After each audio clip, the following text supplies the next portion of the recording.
Stephanie, can you hear us? Oh, sure. Thank you. Yep, I can. Can you hear me okay? Stephanie, we're going to turn you up a little bit here. Mike's working on volume a little bit. Okay. We can have you test again. Sure, just let me know. Just a little bit more. One more time, Stephanie. Can you hear me better? Yeah, I think that'll work. Is Great. everybody okay with You that? guys hear that? All right. I'll turn it back over to you. Sorry. Oh, you're good. Well, thank you, Stephanie, for joining us. We'll just turn it over to you and let you present whatever you need to. Perfect. That'll be great. I'm going to turn you guys up just a bit. Give me just a second here. All right. I'm also going to go ahead and screen share. Stephanie, before you start, I wanted to share with the board members here what Stephanie's going to be going through is the audit report, which is on page 54 in your packets, and then an audit committee letter on page 118, so that when she references both of those documents, you know where they're at. Thank you, Marcy. You're welcome. And Stephanie, I don't think you need much of an introduction. You've been here with this group last year, and for those on the board prior to that, Stephanie's been involved with us for about 15 years. That Stephanie's with McGee, Hearn, and Pies, and I'll let her go ahead and proceed. Perfect. Well, thank you, Marcy. I'm going to go ahead and screen share. It's a little bit easier to follow along that way. The downside is that I have a harder time seeing you all if you have questions or if you want to interrupt me. So please feel free to cut me off in the middle of a sentence if you see something that you want to talk about in the moment. Otherwise, my intent will be to kind of take a pause between the two deliverables and give you all an opportunity to ask any questions that you might have. So tonight we are going to start with, really I'm just going to hit the 3 opinions that we provide the school district in conjunction with your financial and compliance report. And then after that, we will take a shift to our audit committee letter, which is really our professional standards way of communicating directly with you all as a board of trustees. And it really shares with you some key pertinent information about how the audit went during the year. So without further ado, let's go ahead and start with the first opinion that we provide to the school district, which can be found on PDF page 4 if you're kind of following along electronically, or if you have it in front of you printed. It's page number 1 at the bottom, but it's about like two or three pages in there. It starts with our letterhead at the top, which is how you kind of know that this is our opinion to you all. The only 3 things that we take responsibility for inside the report are our opinions. Everything else, MD&A, the financial statements, the footnotes, any kind of required supplementary information, that's all information that is gathered by your management team. And then our job, of course, is to come in and audit all of that information for you all. So starting here with the independent auditors report, this is really focused on your financial statements. So what opinion did we provide to the school district over your financial statements? And I went ahead and highlighted a couple of maybe key sentences for you all. First paragraph is the opinion paragraph. It talks about what we audited. In a government engagement like this, we audit kind of at multiple levels. So we audited your financial statements, all of your governmental activities, the business activities, all of your major funds, and the aggregate remaining fund information as of the year ended June 30th, 2025. And then the results of your audit, which are very positive, and I think the results that you all would expect as a board of trustees, are found in the second paragraph. And there it says, in our opinion, the accompanying financial statements referred to above present fairly in all material respects the financial position of the governmental activities, the business activities, etc. So again, just want to highlight that that is a clean, unmodified opinion. From your perspective as a board of trustees, that's the language that you all are hoping to read when you get the audit opinion there. Now, the rest of the opinion hasn't changed. It's pretty much boilerplate language. It's been the same way for about 3 or 4 years now. So I'm going to kind of skip over that, but I do want to highlight a couple of other paragraphs that I think maybe are just good key reminders for you all. The first is here on the second page of our opinion, which really talks about what our responsibilities as your auditors are. And I always just like to remind boards every time I visit with them that our objective when we come in and do an audit is to obtain reasonable assurance that your financial statements are not materially misstated. And I say reasonable assurance because there is no possible way that an auditor can come into your school district or any client and give you absolute assurance that there are no material misstatements unless we tested 100% of your transactions. And that's just not really feasible from a time or a cost perspective. So reasonable assurance is a high level of assurance, but it is not absolute. And so I always just like to remind you all of that. Now, in order for us to give you that reasonable assurance opinion, there are things that we do and we take very seriously as your auditors, and those can kind of be found in that bullet pointed list there for you all. So it's very important that we exercise professional judgment, maintain professional skepticism during your audit. We take the planning phase of your audit very seriously, and we identify where we think there are opportunities for what we call risks of material misstatements, either due to fraud or error. And then we design very specific audit procedures to address those risks. Now, in that risk assessment phase, we also take a look at your internal controls. We don't test those for operating effectiveness, but we do look at them and we evaluate how those could impact how we would design or go about testing material transactions or financial statement line items. We look at all of your accounting policies and evaluate whether or not we find those to be reasonable, including any significant estimates that your management team uses. And then lastly, we conclude on whether or not we think that there are any conditions or events that might signal that the district would not be a going concern. And really what that means is that you wouldn't be able to continue to operate within the next 12 months. Of course, with you all, your school district, no such concerns to report to you there. Now, on the last page of this opinion, there is also a section here about other reporting required by government auditing standards. So as a governmental entity, the school district kind of gets subjected to a little bit of additional audit procedures under government auditing standards, and those really focus on the work we do over your internal controls, as well as any kind of compliance issues that you all may have with laws, regulations, contracts, grant agreements that we think could have a material impact on the school district. And what this paragraph is telling you is to make sure that you look for opinion number 2 in your financial statements, because it is an integral part of our reporting to you all as a part of the audit. So if there are no questions over this opinion, we are going to take a jump now to that second opinion, which starts on PDF page 55. This, as I mentioned, is your internal control opinion. So it's really us focusing on reviewing your internal controls over what we think are material transaction cycles or your material balances, taking a look at where your segregation of duties are, internal controls, those kinds of things that could prevent or detect material errors from occurring. This opinion also is where we would report to you all any compliance violations with laws, regulations, state statutes, etc. So the first part of the opinion here focuses really on your internal controls over financial reporting. As a reminder that there are kind of 3 buckets of an internal control deficiency.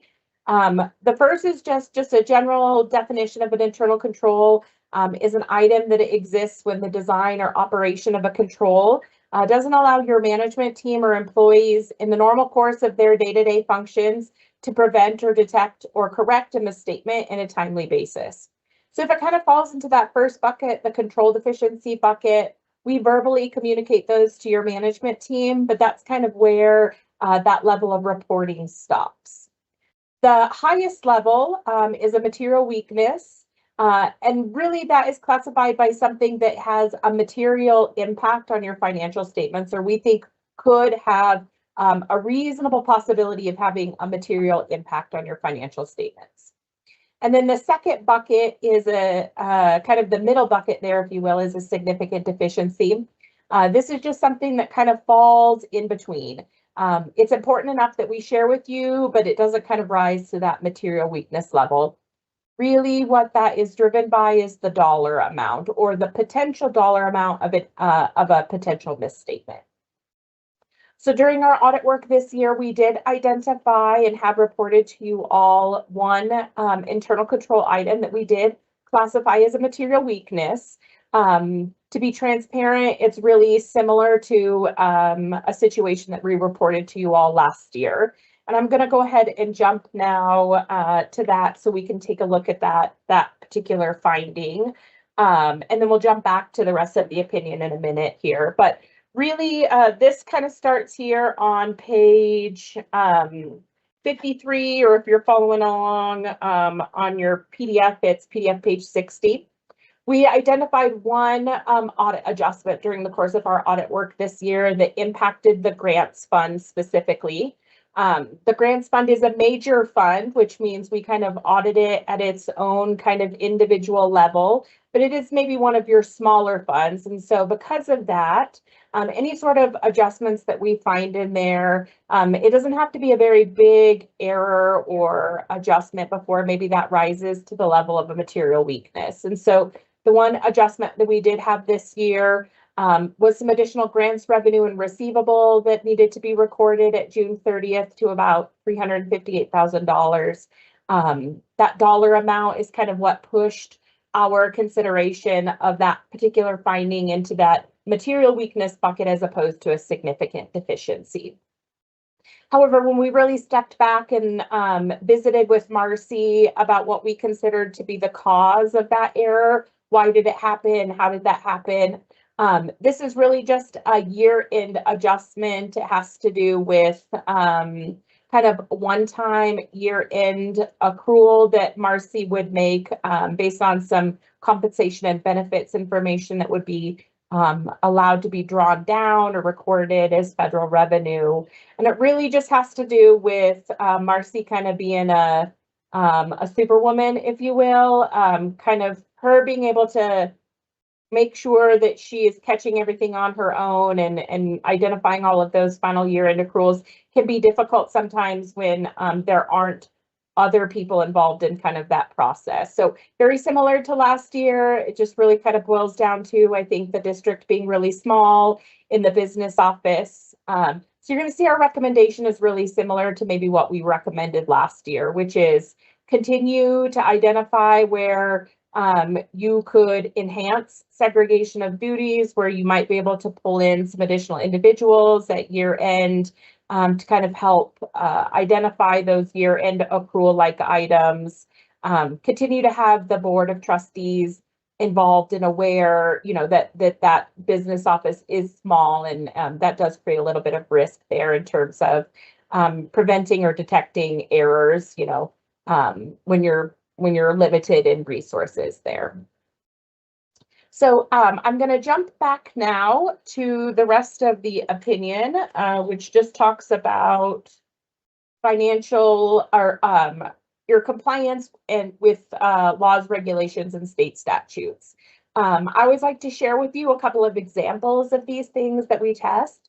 The number one item that we look at every single year and kind of this compliance with laws or regulations boils down to like collateralization of your accounts. So state statutes require public funds be appropriately collateralized to minimize any sort of risk to those funds.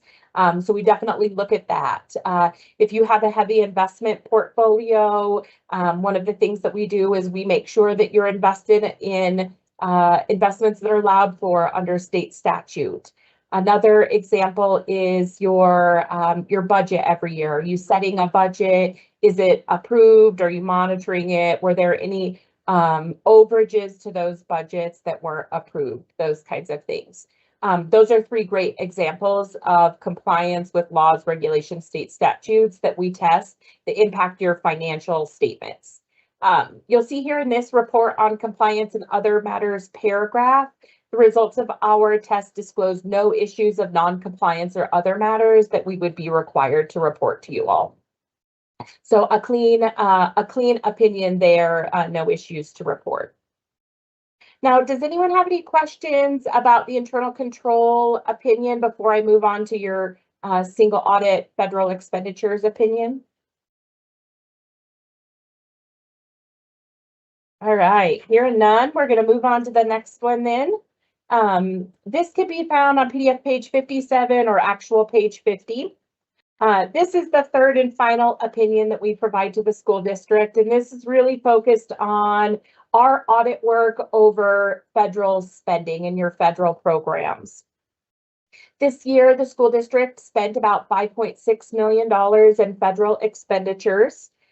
We are required under standards to come in and look at a variety of programs from year to year, with the goal of those really kind of rotating. We have what are called major programs or type A programs, then we have type B programs. Your A programs are going to be audited, generally speaking, about once every 3 years. The B programs are a little bit more irregular, if you will, in terms of when we select those for testing. But for this year, we tested and audited 2 programs for the school district. The first was the Education Stabilization Fund, which we have audited probably for the last 3 years, if I'm guessing. And the second one then was your special education cluster. So this opinion kind of provides 2 areas of focus. The first is compliance. Were you compliant with all of the rules and regulations that are required by those federal programs? The second are internal control focus. You know, do you have good, proper internal controls over those programs that would prevent or detect material non-compliance from occurring? The first part of the opinion here I highlighted for you all. This is the opinion section. You'll see here it says, in our opinion, the district complied in all material respects with the compliance requirements that could have a direct and material impact on each federal program. So that is a clean, unmodified language on those 2 programs that we did audit. Again, that's the language as Board of Trustees that you all are hoping to read. Now, if we move to the internal control section here, you will see that the definition of an internal control over compliance is pretty much the exact same as internal controls over financial statements. We would report to you the same threshold. So if something rose to a significant deficiency or a material weakness in your internal controls over the 2 programs we audited, we would share that with you all. For 2025, those 2 programs, we identified no compliance violations. We had identified no internal controls over compliance, where we would report those to you all. So clean there, no such issues that rose to the level that we would report them to you all. Now, with that kind of gets me through the 3 opinions for you all in the financial statements. I'm happy to take questions now over that before we move into the audit committee letter.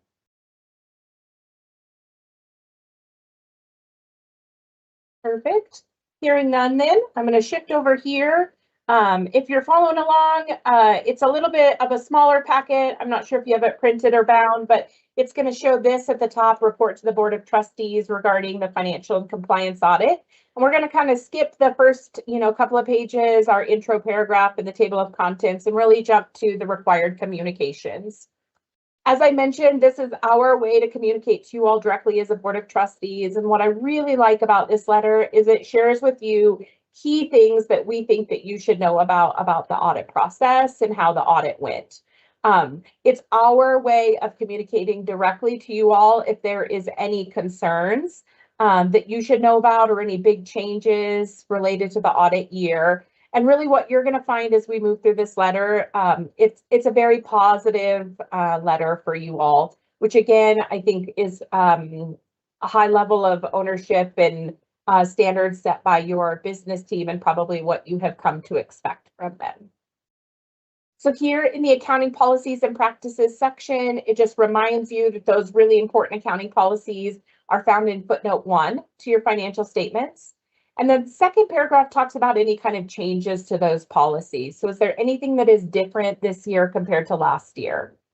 For this year, there was one new GASB standard. So GASB is the standard setting body for governmental entities.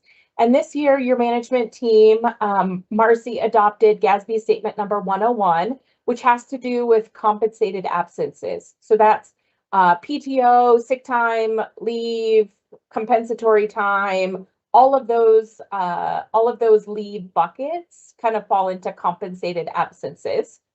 And it was a pretty heavy standard, to be quite frank. A lot of time and analysis has to go in by Marcy as she looked at that and made sure that she was compliant with that GASB rule. At the end of the day, from a total dollar perspective, it didn't have a big material impact. There were some changes between current year and long term, but to get to that point, a lot of time and effort from Marcy to be able to appropriately adopt 101. Outside of that, no changes to other existing significant accounting policies during the year. We also identified no significant accounting policies in controversial or emerging areas where there's a lack of authoritative guidance or consensus. I always give blockchain or cryptocurrency as a great example. Those are kind of new and emerging. There's not a ton of really straightforward guidance. You know, if you started to invest in that or started to accept cryptocurrency as, you know, payment for the, you know, lunch fund or something like that, that might be an area of a policy that we would share with you. But for 2025, no such items to share with the board. We also identified no significant unusual transactions. Those could be a little bit higher risk, and so we would share those with you, but nothing of that sort for you all this year. In terms of financial statement disclosures, we like to point out the ones that we think maybe are the most sensitive or have a higher level of importance to the reader. For you all, that's footnote 5, and it's been the same for a number of years now. Footnote 5 is your disclosure on the net pension liability. That really is focused on the fact that it is a really big liability number. The school district itself really has no influence over what that liability is. You just record your proportionate share, but it can be really volatile from year to year, that liability, depending on how investments at the state of Wyoming retirement system perform, what kind of assumptions that they might make. And so we always just want to point that one out because it could and does have a pretty big impact on your financial statements. Now, in terms of audit adjustments, I've already shared with you that we proposed one major adjusting journal entry that year or this year. If you want to take a look at that, you can find that in Appendix A at the end of this particular letter. And then my favorite section, if you will, about our audit is here, the observations about the audit process. And as I shared with you at the beginning, it's really very positive. No disagreements with your management team over the application of accounting principles, any sort of judgments they made, the scope of our audit or disclosures that should be included in your financial statements. We're not aware of any instances where your management team disagreed with us on a particular position, such that they maybe reached out to a different audit or accounting firm to obtain a second opinion. No matters that we discussed with your management team would result in a condition to our retention as your auditors in the future. We had no difficulties at all in dealing with your management team during the audit. Quite the opposite. If I'm honest, Marcy is always the most prepared for field work. She is very responsive. I know she has a small team that kind of helps her get ready and answers questions for us. They're always very well prepared for us when we come into the field, respectful, courteous, allow us to have good conversations about items that we might identify during the audit. So no difficulties at all to share with you in that respect. Lastly, there were no items that maybe we had to reach outside of our firm for. Maybe our expertise was limited or the situation was so important that we felt like we needed to obtain a second opinion. No such issues like that where we reached outside of our firm for additional consultation.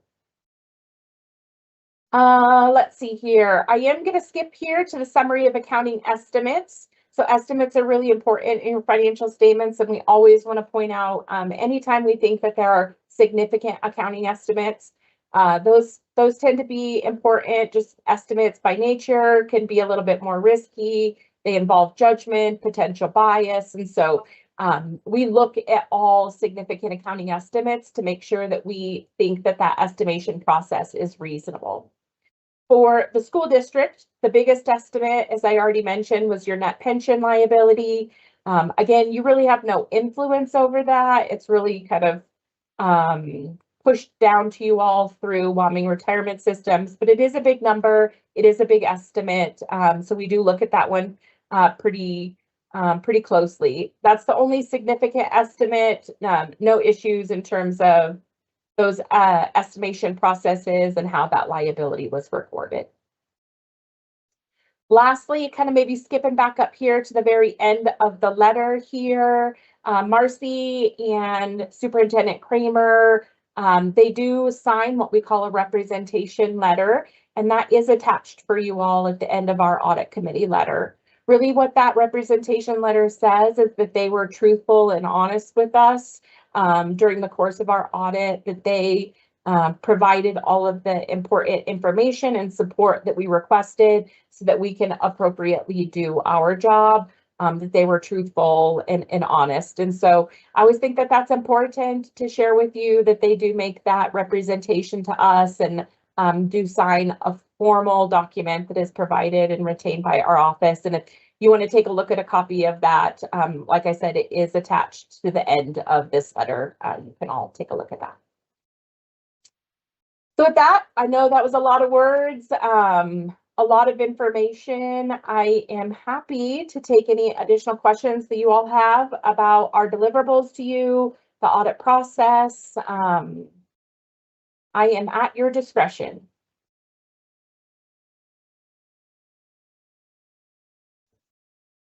Does anyone have any questions?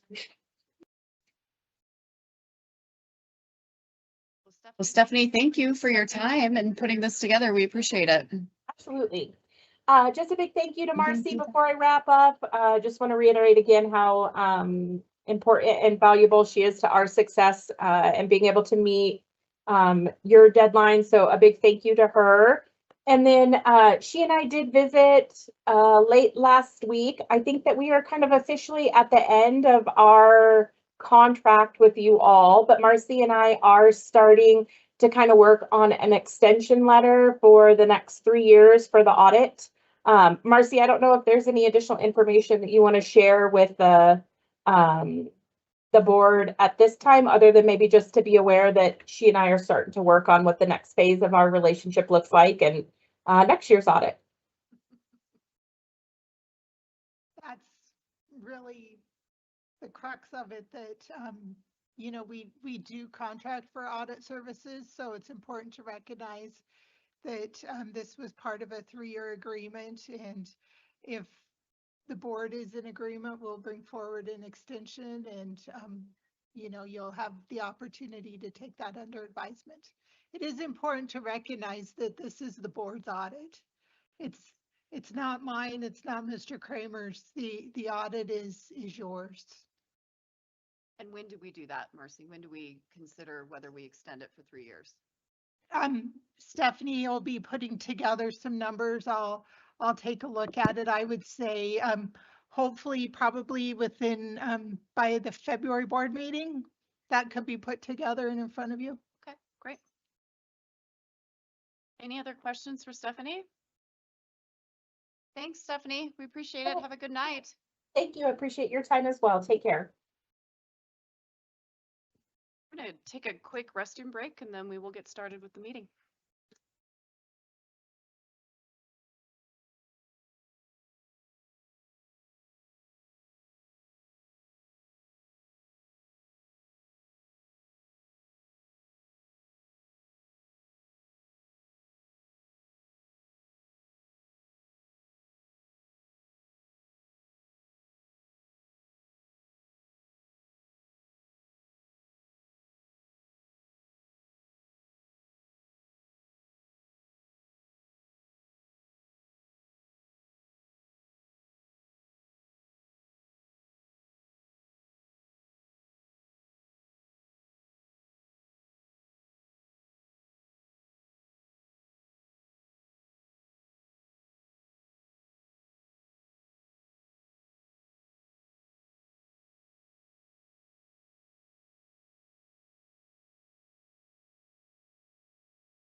of our audit. So now we will call the meeting to order and start with the Pledge of Allegiance.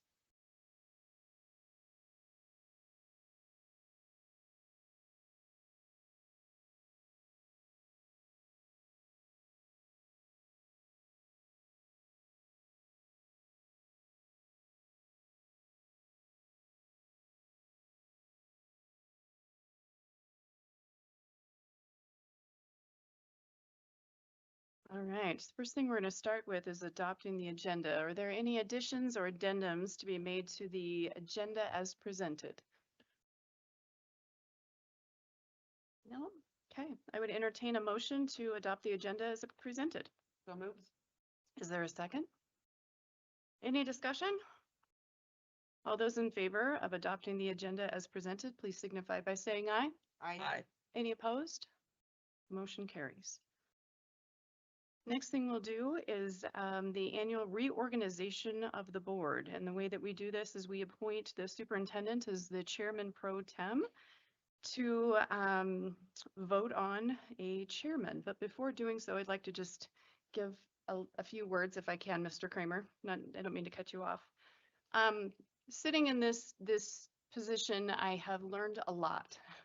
It's been a long year. But I appreciate the board sticking with it, with me being new as the chairman. But one of those things that I thought was important to mention is the unseen that make things happen and are kind of the glue for the school district. And a lot of that has to do with those individuals sitting up here with us at this table from Central. So I would just like to recognize them. I have a lot of respect for how hard you all work and holding us together as a school district. I'd also like to recognize the teachers and the staff and the administrators and so forth. I've learned a lot from interacting with you as well, and I'm very, very appreciative for all that you do and hoping that we can have another fantastic school year. So with that, I would entertain a motion to appoint Mr. Kramer as the chairman pro tem. And is there a second? I'll second. Any discussion? All those in favor of appointing Mr. Kramer as the chairman pro tem, please signify by saying aye. Aye. Any opposed? Motion carries. Mr. Kramer, I'll turn the meeting over to you. As Chairman Pro Tem, I open the floor to nominations for Goshen County School Board Chair. One thing I would like to mention just before that, there are a couple of things that, in addition to the duties of the chair with agenda and all the things that you see in front of you, being that we were on the night of the audit, I did want to just reference the duties of the board chair, that they assist with the audit. They're also signing the engagement letter on behalf of the board. They're answering financial and legal inquiries from the auditor and so on. So there's some other duties that kind of correlate to some of that auditing things that I wanted to kind of clarify to make sure everybody, and I don't usually have a chance as the chairman to identify that. So I'll take my one chance. And going back to that, I will open up nominations for Goshen County School Board Chair. I would move to nominate Lena to continue as chair. Thank you, Trustee Steinbach. Trustee Mueller has been nominated for the position of board chair. Are you willing to accept the nomination? I am. Okay. Are there any further nominations?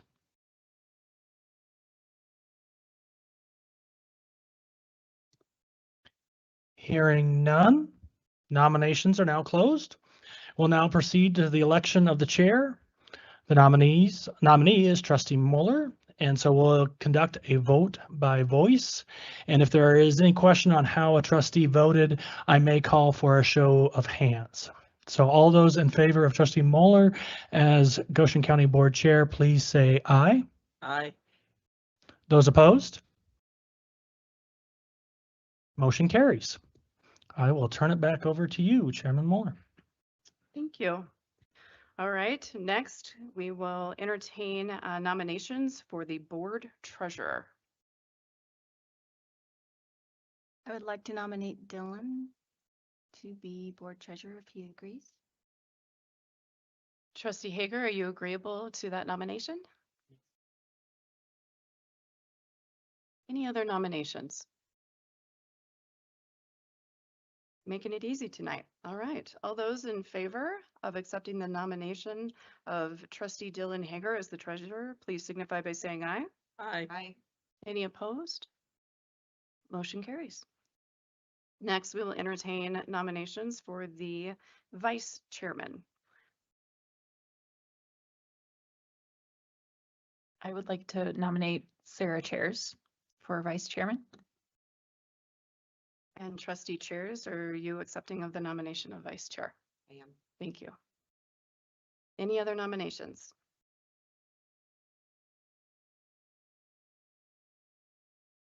Okay, with that, we will vote in all of those in favor of trustee Chairs as the vice chairman. Please signify by saying aye. Aye. Any opposed? Motion carries. Last is the board clerk. We will entertain nominations for the board clerk.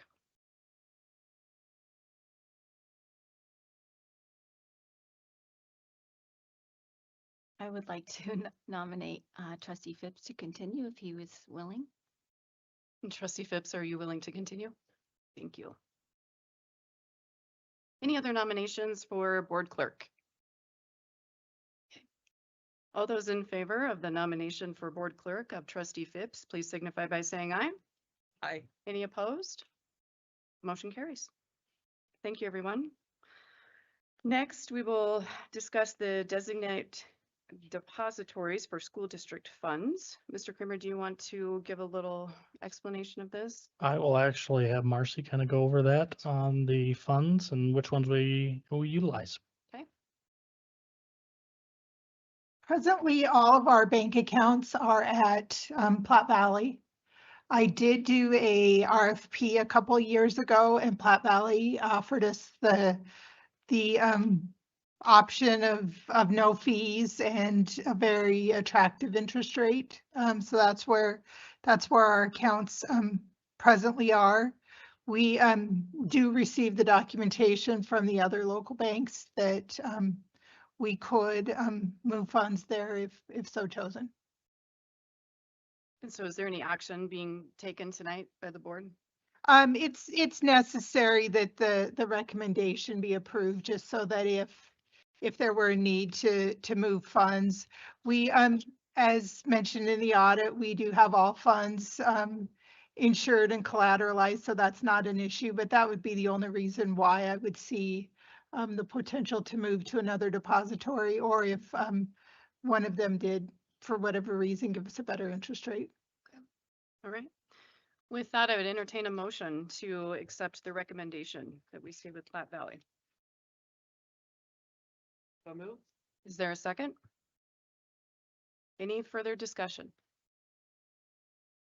Okay, all those in favor of approving the recommendation that Platte Valley remain our designated depository for the school district funds, please signify by saying aye.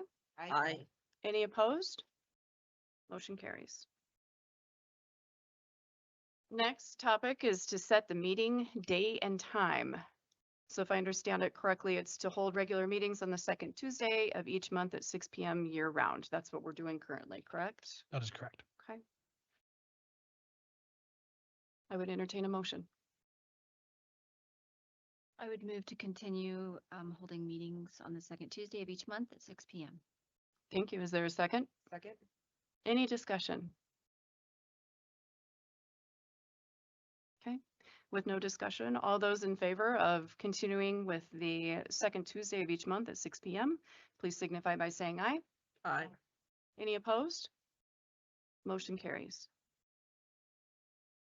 Next is the board committees for the 2026 as appointed by the board chair. I would ask for a motion to table this to the next meeting if we could, just to allow myself a little bit of time to give this some thought, and also allow the board members, if you have interest in any of these committees that you've not served on previously or would like to continue, that you reach out. Anyone willing to make that motion? I would make a motion that we table the committee assignments for the next meeting. Thank you. Is there a second? Any further discussion? Madam Chair, Yes, trustee Sharp. is there a chance that we can be given a reasonable purpose or function for the WSBA liaison? that was my position this year and I received absolutely nothing and had no idea what I was supposed to be doing. Okay, so your request is, do you want it just for that position or for No, any, no, I'm committee? requesting for people to understand what it means because right now I had no idea for a whole year what it meant and I reached out, but I didn't get a response.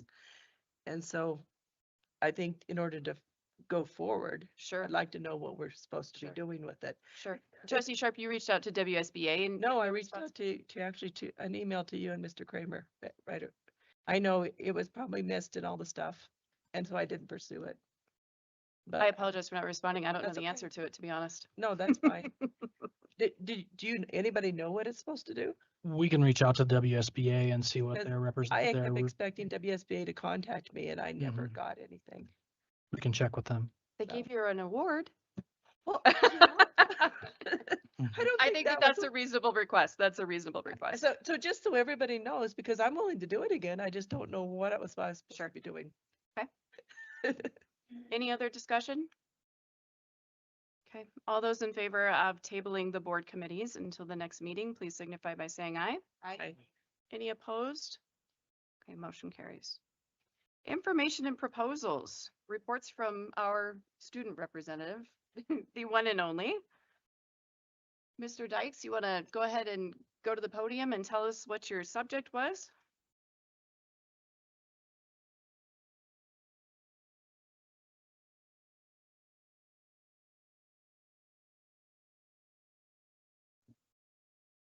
Great.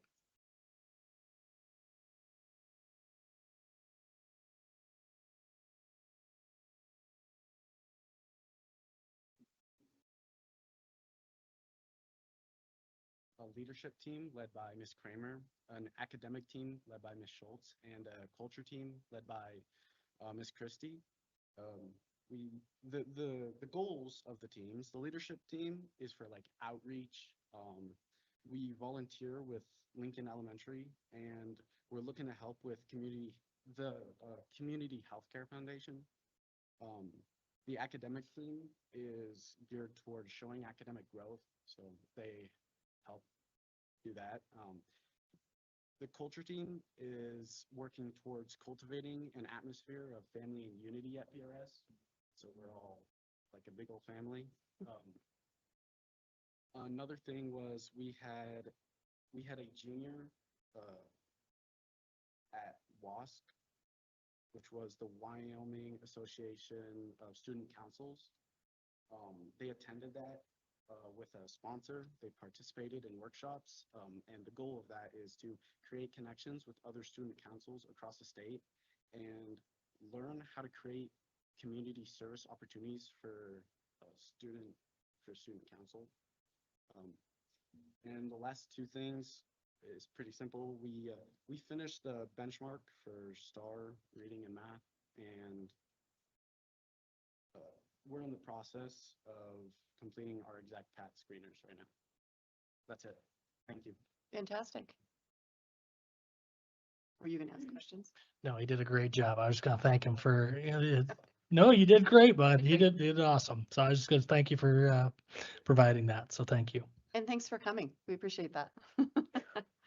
Mr. Kramer, I know at some point in time we were going to discuss the future of student representatives. Is that appropriate now, or do you want to wait? I have that underneath my superintendent's report. Perfect. Perfect. Okay. Thank you, Mr. Dykes. So next is a report on the Wyoming School Boards Association Annual Conference. Trustee Sharp, or would you like me to give the report, or would you like to cover what you got to go to and those type of things? Sorry to put you on the spot. No, it's fine. I'll bear with my voice because I've had a head cold. If it starts failing, just point over to me and I can fill in. So whatever you need Okay. there. I did participate in and attend the annual meeting this year. I was the delegate and I enjoyed that very much. And I sent Melina, our Chairman Moeller, a delegate report for that. And the vote went exactly the way we voted here. So the first two, and I don't have my notes, the first two items that we voted on were 100% for the entire state. But the last one having to do with whether or not to pay a staff member who's been accused of a crime while they're out. That one was a very close call on that vote. It did pass in the direction that we had voted, that you had indicated that I vote, but it was right around that 45-55 mark. They had different thoughts going at that point. But that was my Wednesday afternoon. My Thursday was a lot of good information there. I do encourage anybody that has a chance and opportunity to go, even if you can only go for one day or the afternoon. My favorite parts of the annual meeting are the breakout sessions on Thursday afternoons. There were so many breakout sessions and I had not enough time to attend every one that I wanted to go to. They had really good information, whether you were somebody having to do with curriculum or board leadership, or they had one on assembly. I went to that one. I absolutely loved it. I was already had Mr. Kramer's ear over there saying, you should see what this will save, Maureen. So, I'll twist his ear as much as I can on that one. And Friday morning is absolutely wonderful. It's, the whole morning is legal with the attorney. And he goes over several different cases and situations that are occurring in Wyoming or around the country. And it's very educational, and it is definitely worth the time if you can find it to go. So I'm not giving details. I'm just giving you a highlight of what there was. But I do encourage it. I really did enjoy it and come back with some really good information. So, but thank you for sending me. I appreciate it going. I would just echo Trustee Sharp. I think it's a great conference. If there's ever the opportunity, there's a lot of opportunity to also share ideas with other board members that I think and some of the challenges that you as board members face. We are certainly not unique to many of the challenges in education and board work that we go through, and many of the presenters kind of presented along those same lines, answering many of those questions. And it's a great opportunity when when you have time. I realize that it is a significant sacrifice to go up there for, but it is definitely a great team building opportunity. And it's good to meet other board members, because there's some really great people in the state representing our schools across the state of Wyoming. Great. Thank you both for going. I have already been in Mr. Farmer's ear asking that they offer a remote option, because it is hard for those of us that work full time to give up 2.5 days to go to Casper. But I have heard great things about the conference and glad that you both were able to attend. Next is committee reports. First, we'll start with policy committee. Anyone from policy committee have anything to? I wasn't here. I was sick. Okay, policy committee, basically everything is on our agenda that we went over. We went over student initiated organizations.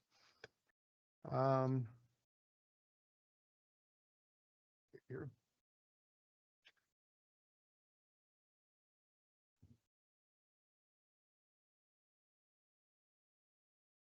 Please.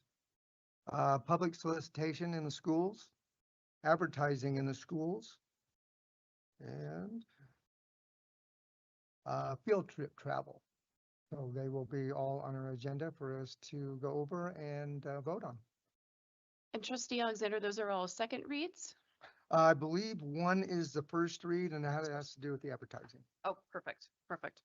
Great. Thank you. What about DAC? DAC have a report?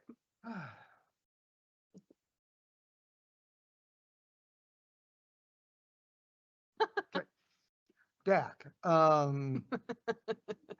We went over facilities use, especially for nonprofit organizations using the buildings and the rate, and the cleaning and that is required and everything of actually using our facilities. We went over sports surveys, and how well they work, and sometimes the surveys, the kids get out of one sport so quickly and into the next one that the survey is kind of lost because they're already past it and into the next one. We went into practices before holidays because right before Thanksgiving. And also Christmas, about the days before and the days after, including weekends, whether they have practice or not. We went over middle school girls wrestling and their practices and trying to spread the practices evenly around between the different schools. So not everybody has to travel all the time. It's each school will have the girls practicing at each one of those. And that's pretty much all I have. Mr. Kramer, anything to add? We'll meet tomorrow morning at 7 a.m. and we'll talk wrestling numbers and also go over middle school girls wrestling again and have that conversation tomorrow morning at 7. Next is Curriculum Coordinating Council. I'm okay. Oh, yeah, I was there. The first one. So you, trustee Stanback. You know how much I love curriculum, so I'm not being facetious. I do. I know you do. We approved 3 new courses, a basic electrical for auto. Mr. Anaya presented an excellent presentation. We had advanced electrical, and he felt that the students were prepared enough, so we were able to get a basic electrical course approved. We approved just a name change for the work-based learning course. It used to be career readiness training, and now it's going to be called work-based learning. And so that was just a name change. That course is still in effect. And then another exciting one is we approved a course, Interior Textiles and Fashion Design. And I'm so excited because they're going to learn, at the beginning, they're just going to learn basic sewing and things like that, but they're going to move into things like upholstery and things like that. So I was excited about that too. We had a discussion about integrated math. And so Mr. Van Tilburg brought up a lot of interesting information about the way the assessment that we are doing assessment in the district. We're finding some discrepancies between how we are teaching math in the high school versus how we're being tested. And so there's a lot to that. If you want information, I would love to go into it with you. But we just had a discussion about the possibility of changing our math sequence and into a more integrated model rather than a separate algebra, geometry, algebra 2 type model that we have now. And so we're not doing anything on that, but that could be something that is coming back. And then we had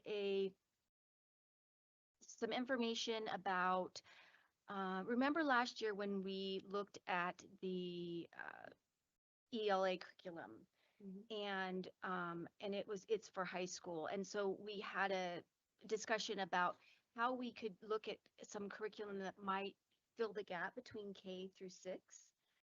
Because we have 7 through 12 now, a curriculum, and we don't have a set curriculum for ELA in those younger grades. And so we had a discussion about that. And I feel like we're making progress on that. A short update on Eureka Math and how well it's going, and how well students are testing in math because of the continuation of learning on the same kind of type of curriculum. It's been really helpful, and the test scores are showing that. Yeah, and then like I said, the potential review of a K through 5. I misspoke, K through 5, not K through 6. ELA program or curriculum that we might be looking at. Of course, it will depend on budget, but I'm hopeful that we can figure something out with that, because I think that because we've seen good results with the Eureka Math, it shows that continuation of curriculum from K through 12 is a really good way to teach. So, did I miss anything? I just want to make one little teeny tiny correction, if I may. Yeah. So those courses that you referenced at the outset were just proposed. There'll actually be an approval process here at the January meeting and then they go to the board. But other than that, you did a great job. Okay. So thank you. They went through ours. And one thing I would just point out too, even if a course is approved even by the board, that doesn't necessarily mean that it will go into being taught next year. It depends on a lot of things, from the schedule of those staff members to the interest in those classes. So I love promoting those classes because that one is an awesome one, and we may see it sooner than later. But I also don't want to have someone come back to me next year. Well, why aren't we offering this course? It was approved, and those type of things. So that's that process we go through to have those courses approved. But there's some exciting ones that are always coming out. So really good work, and appreciate their work in that council. Great, thank you. All right, next would be public comments. Again, if you are interested in speaking during public comment, there are yellow sheets at the back of the room. You're welcome to fill one out and give it to Lorene. The first that we will start with is it Lisa Racine?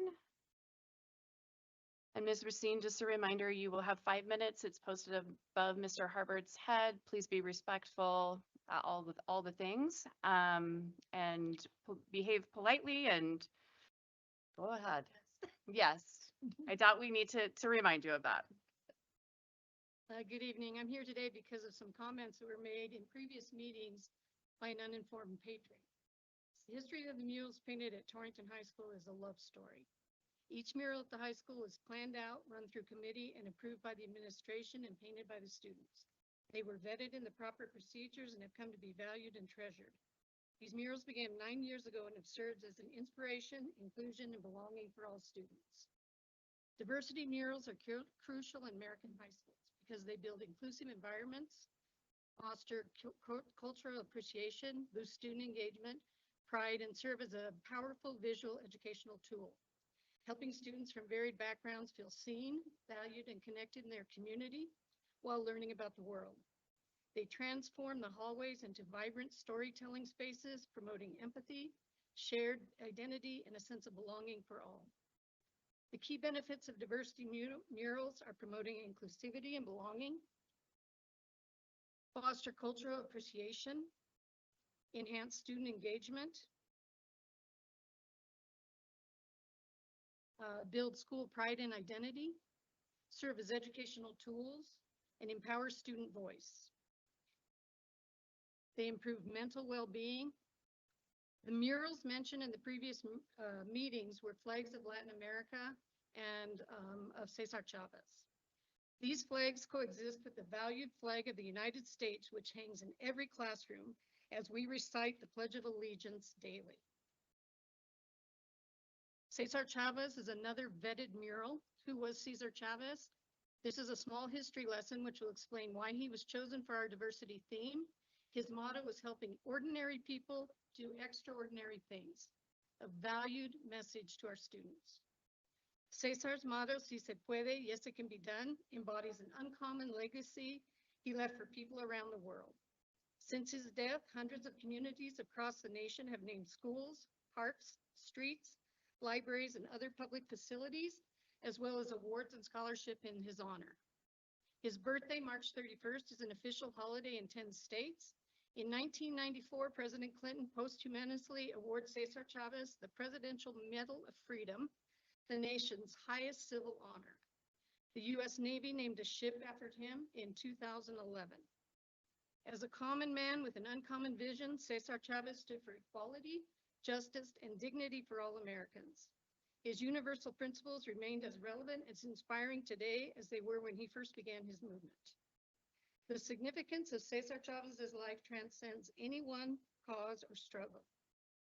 He is a leader as well as a great humanitarian and communicator who influenced and inspired millions of Americans from all walks of life.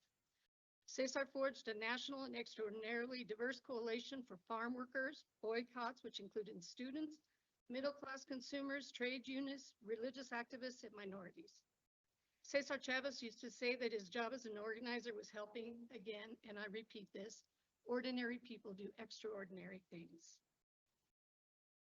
When Cesar Chavez began building the farm worker movement, he knew it would take a strong union to remedy the economic injustices workers suffered at the workplace. He also realized it would require a movement to overcome the burdens of poverty, discrimination, powerlessness people endured in his community.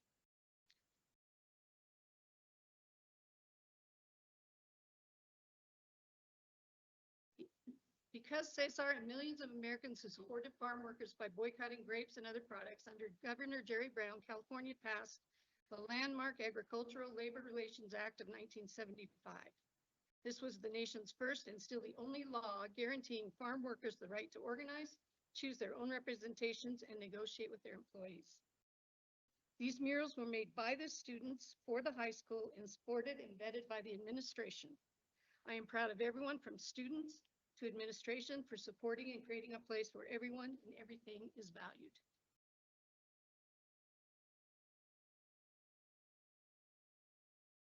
Am I allowed to speak? Sure, Mr. Van Tilburg. Okay. You want I to just- start the timer over? Um, You want a new 5 minutes? sure. Mrs. That- Racine did a far better job than I could. I just wanted to let you know, and I've got a handout, and I'll start with that so that you can actually see.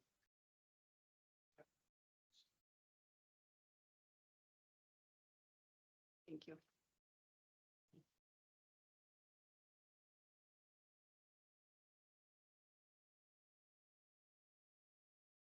Thank you, Ms. Racine, as well. We kind of just rushed right past you.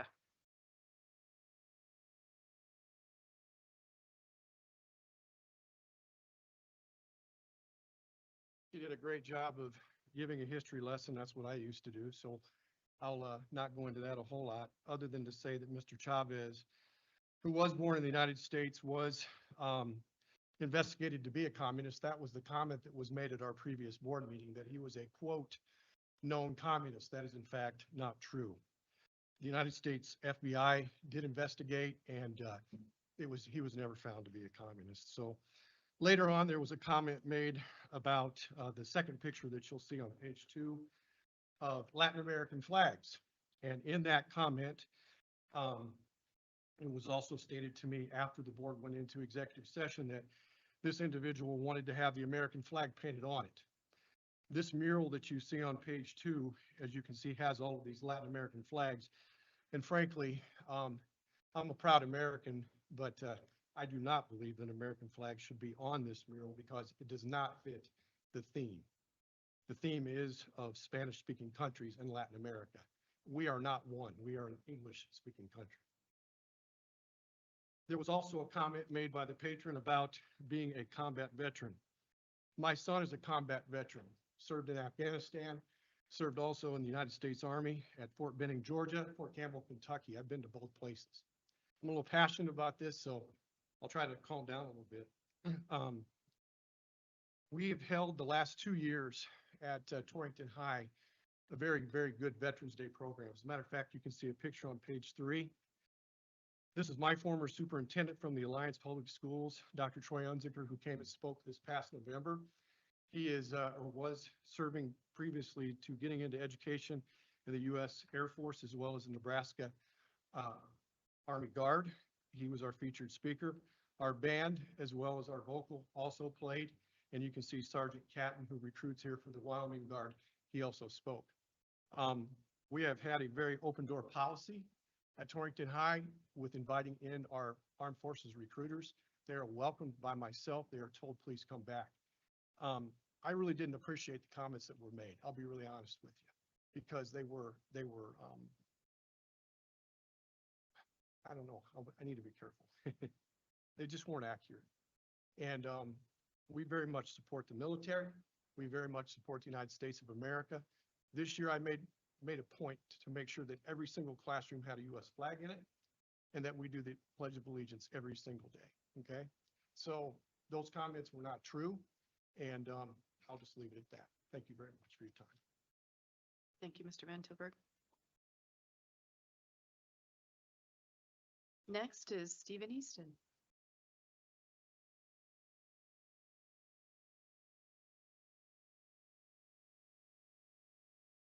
Awesome. Good evening, board members or good evening, members of the Goshen County Board. First off, I want to start off by introducing myself. My name is Stephen Easton. Tonight I'm here as the head coach of the Goshen County Girls Wrestling Team. Thank you for allowing me to speak. Before I speak about the program, I kind of want to introduce myself.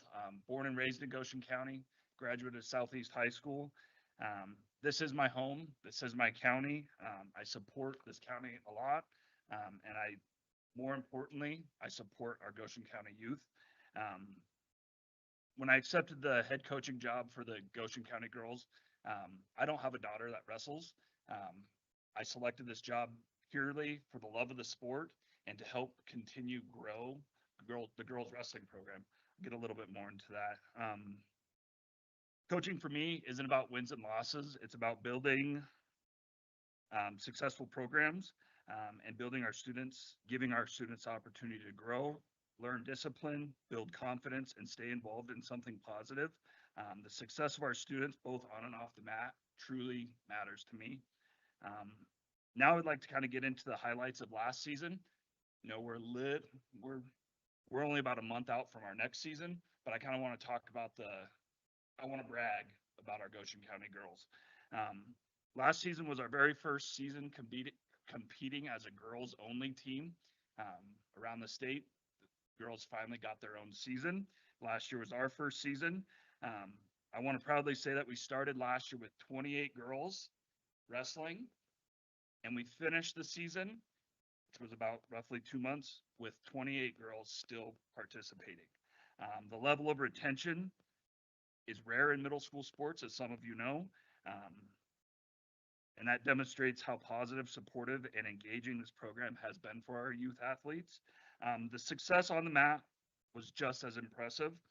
Despite the season lasting less than 2 months and most wrestlers competing roughly 20 matches, we had 7 of our athletes record more than 15 wins in a 20 match season, and 20 of our 28 athletes finished the season with a winning record.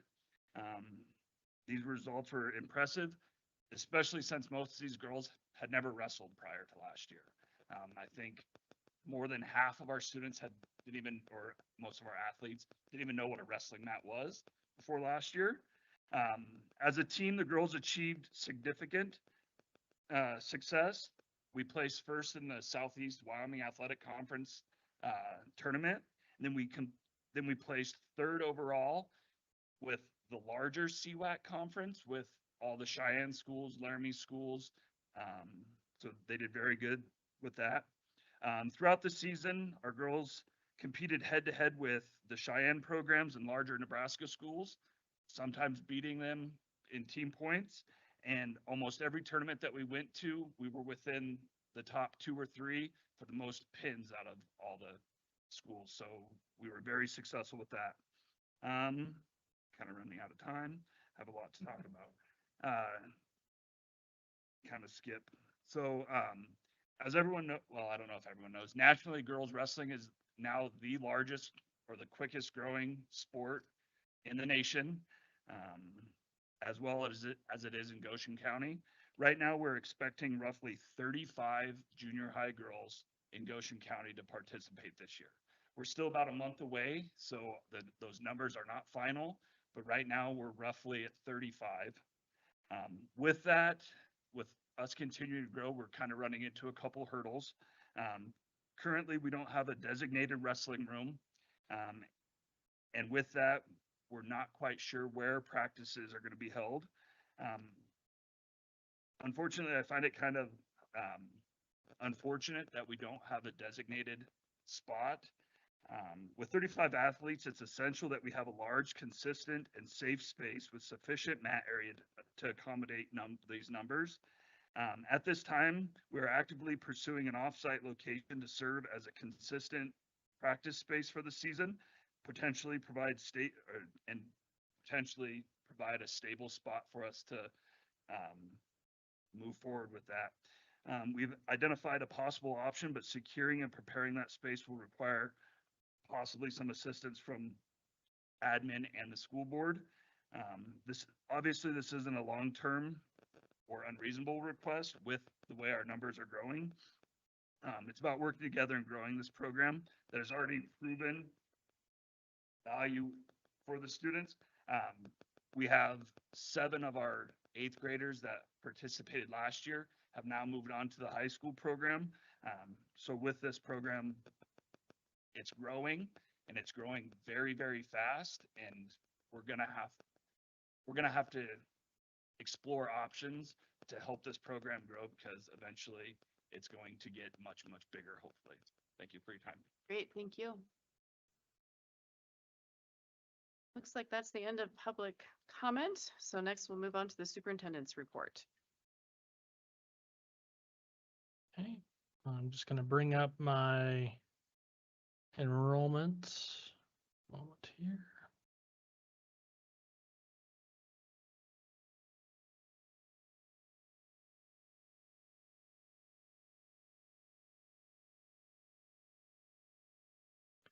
I'm just going to really focus on the bottom number this time.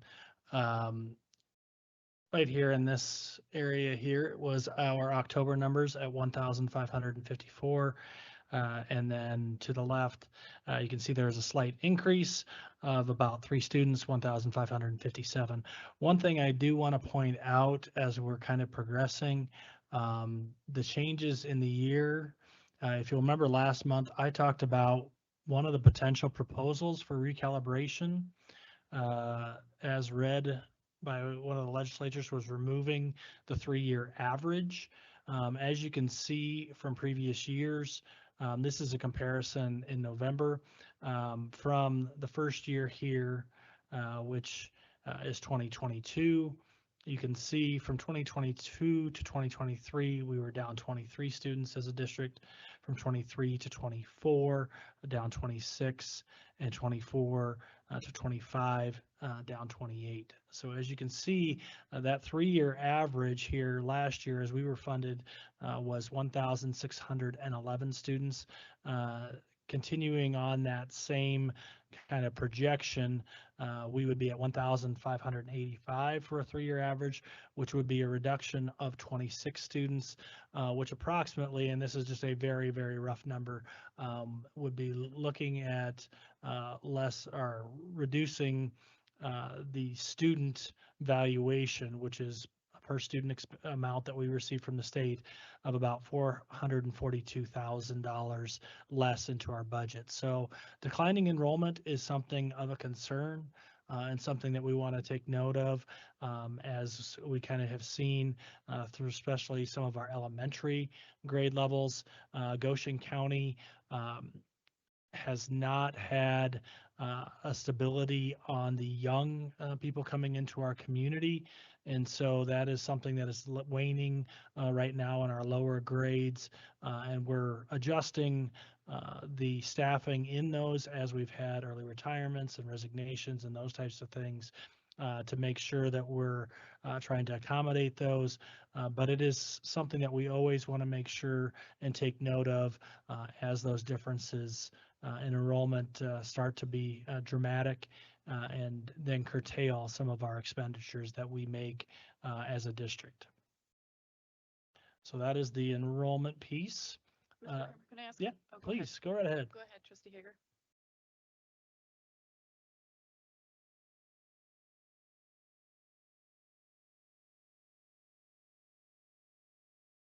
I can get on that here. If I wouldn't have hit just stop sharing, I would have had that right up to go. Not as a district, but then to give probably the best example right now that is most dramatic. You can see here, one of the things that's kind of deceiving at Lincoln Elementary is showing in the 85s. That also includes that transitional kindergarten. So there's 15 students in there. So as you reduce that, that's 70 kids. So in first grade, we currently have 62. In kindergarten, we have roughly 70 students right now, 75. When you see those 3 grade level spans where we've been typically low hundreds, high 90s, that's what we're entering high school typically. We really have a fall off also at the upper grade levels. When we hit that freshman year, we have pretty good numbers in around the high 90s, and then it drops as our graduating classes have decreased for multiple reasons, because some students are taking in their plan up to 5 years. Some are going also to Platte River School. So there's some different dynamics there in the enrollment piece at the upper grade levels. But the lower grade level enrollment is concerning. We're able to accommodate at the elementary level by reducing sections.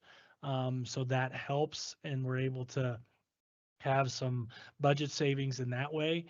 And we've been doing that for about the past 6 years. Trail first had a reduction. They had more sections. They had 5 sections. We went down to 4. Same idea with sections at the kindergarten and first grade. And then in turn, the second grade level, we've been adjusting as we go. The challenge becomes when we get up into middle school and high school, when you have declining enrollment. Those kids still have the same various interests. And so to accommodate the various interests that we still have in the high school, it's much more difficult to reduce, because you're not necessarily reducing sections, you're potentially reducing programming. And that gets much more problematic and challenging.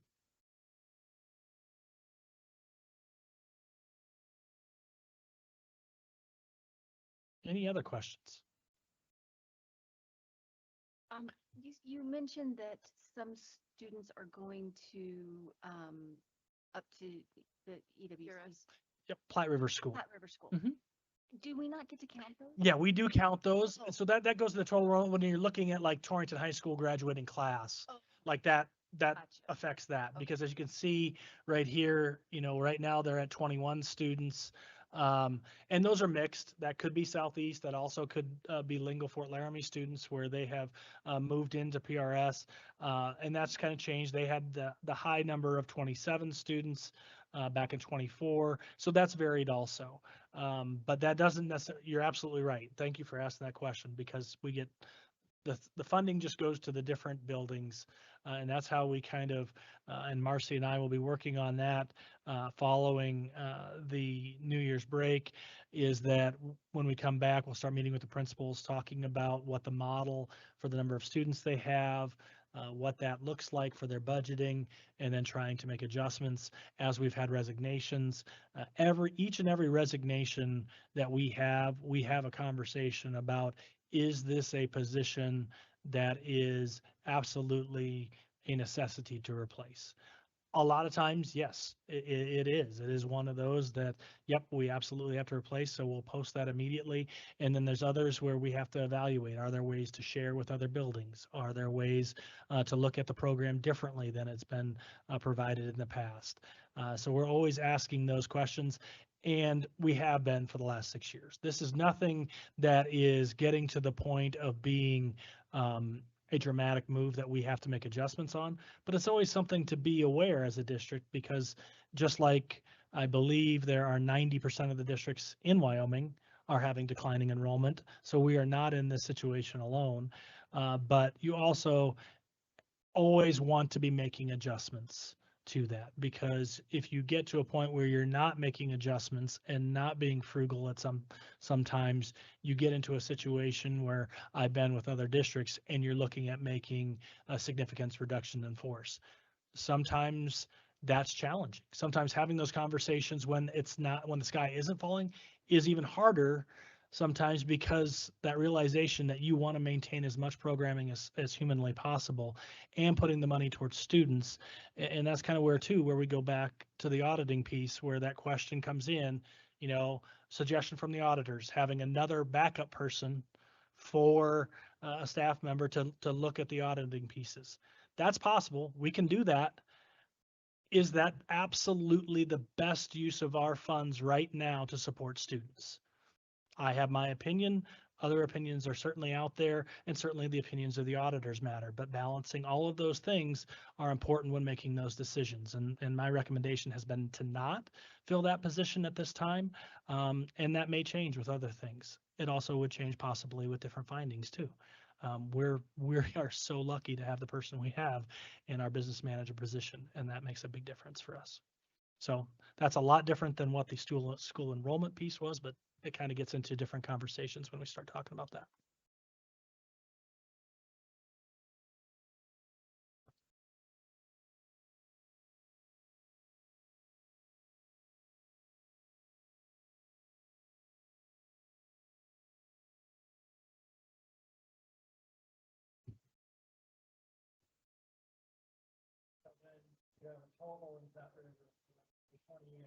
Mhm.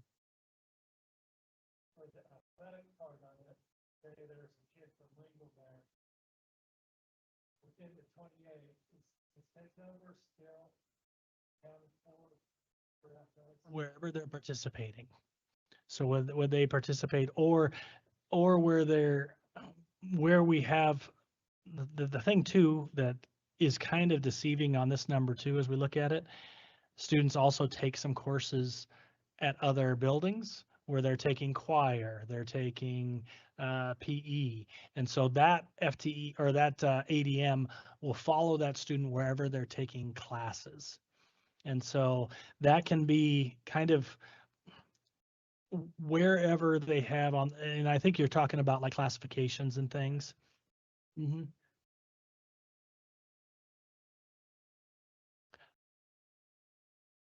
So I believe where it comes out is where they have it's the same thing as the ADM. So that 21 actually goes with PRS, and that ADM for where they're taking a course choir, that 0.2 goes with THS. Hopefully that answered your question. Thanks for asking that. Any other questions there? Okay, I'll move on to my next item was the student representatives to the board. So in policy, we've had kind of a model for the student representatives and the process for nominating those. Over the last few years, we had a conversation at our last admin meeting. It's been very challenging for our principals to kind of go out and recruit. We've had some wonderful representatives, but their schedules are so packed. And we're seeing a lot of the kids that are so involved with so many other things that it's just overlapping, and their ability to attend our meetings can kind of ebb and flow.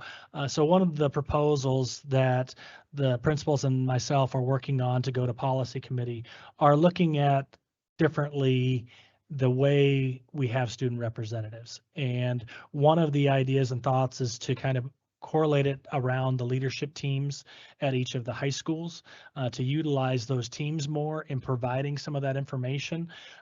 It seems that we've had different topics that have come up every once in a while, but there hasn't really been a consistent question we wanted to ask. So we've kind of relied on the student representatives themselves. And so rather than doing that, we would utilize the teams and present then possibly quarterly. We haven't fine-tuned exactly the time frame, but it might be up to quarterly where a leadership team would present to the board and tell their information and give topics that are kind of pertinent to that building and kind of that shared piece, as opposed to having one person being the representative of that school. So we'll be taking that request to policy committee, and that'll be something in turn that would come before the board. But wanted to give you an update regarding that, as this was the last meeting for this group of student reps. They are not required or expected to come in the future meetings, as we've typically had that turnover at the January meeting. I think it's a great idea. I think these student reps have done a fantastic job, but it's kind of becoming stale, right? So it'd be nice to kind of shake it up a little bit and do something different. It's a great idea. So are you anticipating time-wise, like bringing that before the board and? So we'll go to policy committee hopefully in January. Okay. And then so if we can get it in front of the policy committee in January, it would come first reading to the board of the January meeting. Okay, perfect. Great. Any other questions about the student representatives or where we're headed with that? Okay. Next is the consent agenda. Would anyone like to pull any of the agenda items? Madam Chair, do we need to actually pull it to make a correction to the minutes? Trustee Goulart, I would recommend that we do. So trustee Goulart has asked that we make a small revision or a minor revision to the meeting minutes on page 15. 1, 2, 3 lines up. He's wanting the wording removed where it says which was clarified not to be under a board's purview. Just wants that to be removed from the minutes. So I think just to keep it clean procedurally, it would make the most sense to pull the minutes. Okay, then I would go ahead and ask that that one be pulled, please. Any other agenda item to be pulled?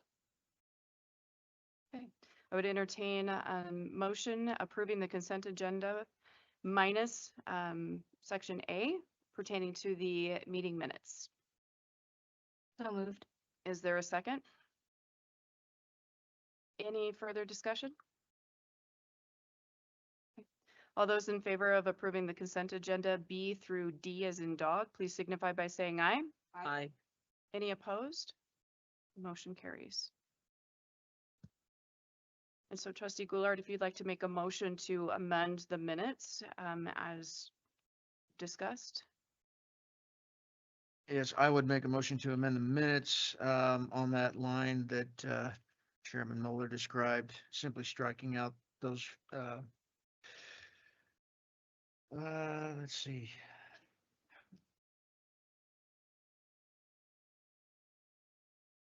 If I can find that line again, do you have it? Yeah, Madam Chair? it's page 15. It states it's 3 lines up from the bottom, which was clarified not to be under a board's purview. Yes, ma'am, that's it. Is there a second? I'll second. Any further discussion? Just for clarification, I don't know that it necessarily needs to be revised because it's a statement made, but if it makes the board feel better, that's fine. I'm still trying to find it. Okay, so on page 15 of your board packet. Oh, you're on electronic, okay. aren't you?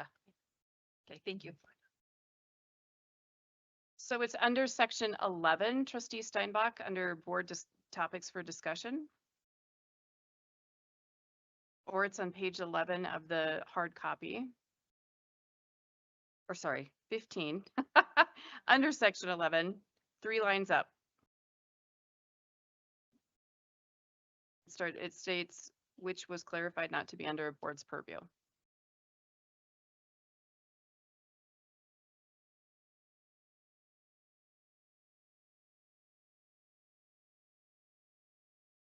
The full sentence states Superintendent Kramer stated the difficulty of staff recruitment and retention has potentially increased with current board discussions regarding their interest in staff discipline.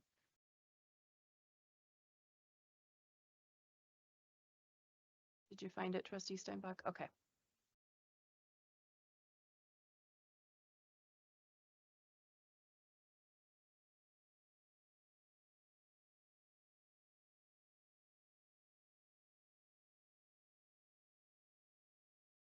Correct.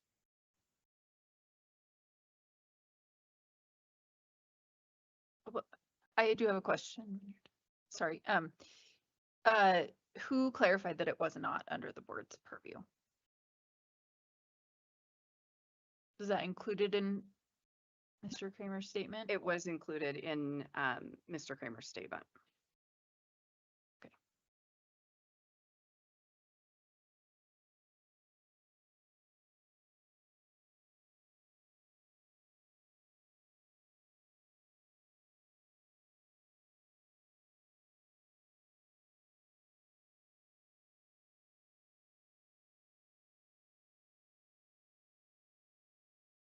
So, no, you're correct. It was stated that way.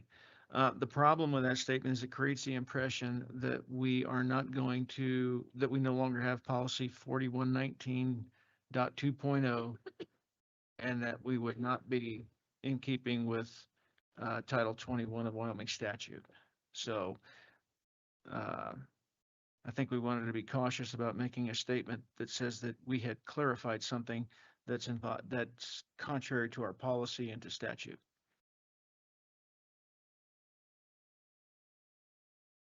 So basically, it's an interpretation of what that statement was. So we can decide as a board to keep it, or we can decide to delete it.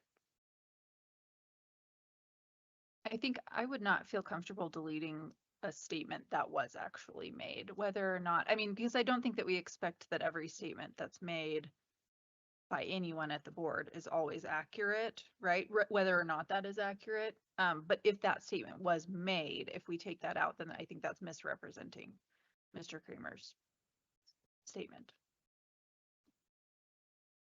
Any further discussion? Okay, all those in favor of striking, which was clarified not to be under a board's purview in the board minutes, please signify by saying aye. Aye. All those opposed? Okay, I'm gonna need a show of hands, I'm sorry. Okay, all those in favor, please raise your hand. 1, 2, 3. All those opposed?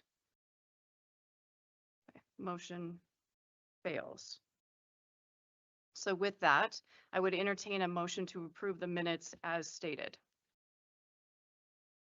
I would move to approve the minutes as presented. Is there a second? Second? Any further discussion? All those in favor of approving the minutes of November 11, 2025 for the regular board meeting as presented, please signify by saying aye. Aye. Any opposed? Aye. Motion carries. Lorraine, were you able to get the vote on that? Okay, perfect. All right, next is old business. First up for old business is consider approval of proposed revisions to District Policy 5147 field trips as presented on the second and final reading. Is there a motion? So moved. Is there a second? Any discussion? Madam Chair, I have a question about lines 7 and 8 and how they seem to contradict each other. So number 7 says if the student is in out of school or in school suspension, the student will not attend a field trip. And then 8 goes on to say that failure to allow a student to attend a field trip would deny access under the free and appropriate public education. Are those two running afoul of each other, or is there some way that works out? Could you restate that, that paragraph so I can just quickly, I think I know what you're referring to, but if you just want to tell me the paragraph again. Yeah, so 7 and 8. Thank you. 7 says if a student is in out of school or in school suspension, the student will not attend a field trip. And then 8 goes on to say that failure to allow a student to attend a field trip denies access to a free, appropriate public education. And then it goes on to explain the expectation that all students would participate. So when a student is in school suspension or out of school suspension, there is a discipline removal from actually services, or we have to count those because they're not part of the educational program. So those are coded differently. What 8 is referring to is, let's say I have a student that has been a challenge behaviorally, and as part of their consequence, they're not an in-school suspension, they're not an out-of-school suspension at this time, but I'm not comfortable having them go on the field trip. We cannot do that. That would be in violation of FAPE, because if they're not an in-school or out-of-school suspension, I can't create reasons why they can't go on the field trip. Does that kind of clarify? So what's your remedy then if you have? So if you're in school suspension or you're out of school suspension, they would not be attending the field trip. But in number 8, what it's saying is that we have situations where a student has been a challenge behaviorally throughout the school year.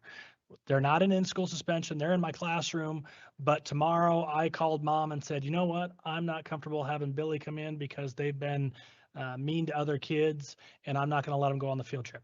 I can't do that as the teacher. I can't do that as the principal. I can't do that as the superintendent, because individual behavior problems that are not in school or out of school related, that student needs to attend. And we need to figure out how to accommodate that student, either through having a teacher's associate go along with them.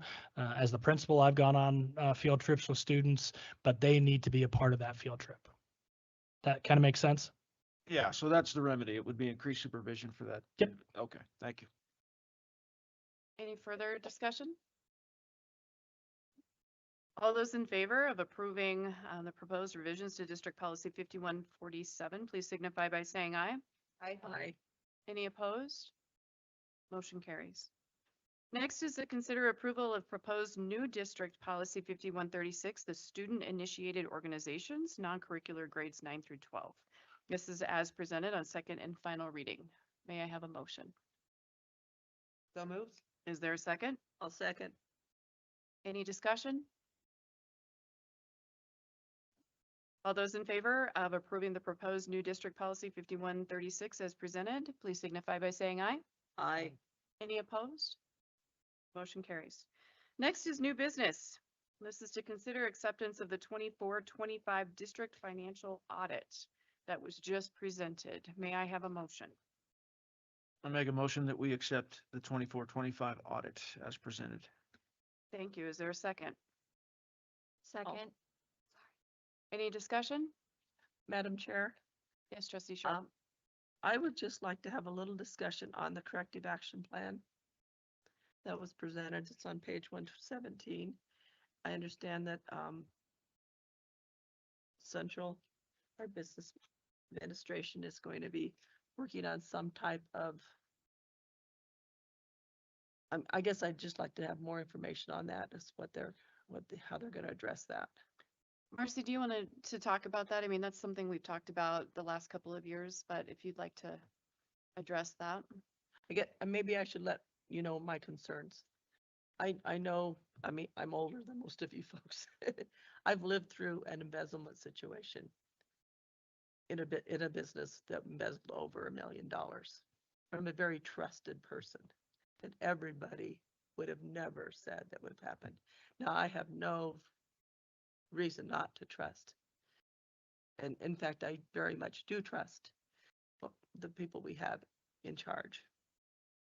But through I just recently did another WSBA public officer training refresher, lovely thing. And they stress that the very people you trust the most are the very reasons you have your internal controls.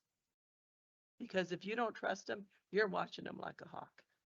It's the people you trust that validate that will step outside of that trust. And so I just want to make sure as this district has experienced embezzlement in the past. And most of you probably were barely in high school at the time, or junior high, grade school. And I just want people to understand that this is a serious thing. And I'd like to know that we're going to do something and look at this because having somebody take care of the entire transaction leaves it wide open. And that's exactly the situation that I had at a hospital that I worked at. Okay, so historically, like I've said, this has come up in an audit before, and we'll have Ms. Cates address how she is handling that and keeping the district safe, because we do trust her, but she does have safeguards in place. So Ms. Cates, if you would like to explain that, that would be fantastic. I'd be happy to. And I can share a couple of things. First off, I think it's important to ponder Mr. Kramer's comments when we talk about the financial funding system or financial funding issues that we could be facing here with recalibration. And I would love to have additional people in the business office. I would love to have people that, were able to do some of the tasks that I do, and I would be able to be checking their work. But right now, we don't have a staff capable or of the magnitude to do that. We operate with a very small staff. We all are very busy, and there's not things to move around any more than presently we have. We do have the fiscal statement as well as the monthly statement of cash position that you all review as part of the consent agenda.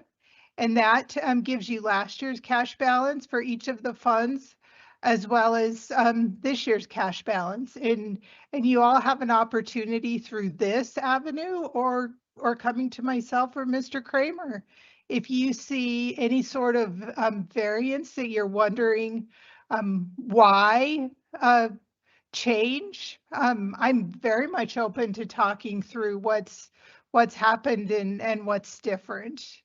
Um, for the most part, that is the biggest thing that I have and that I'm putting into place.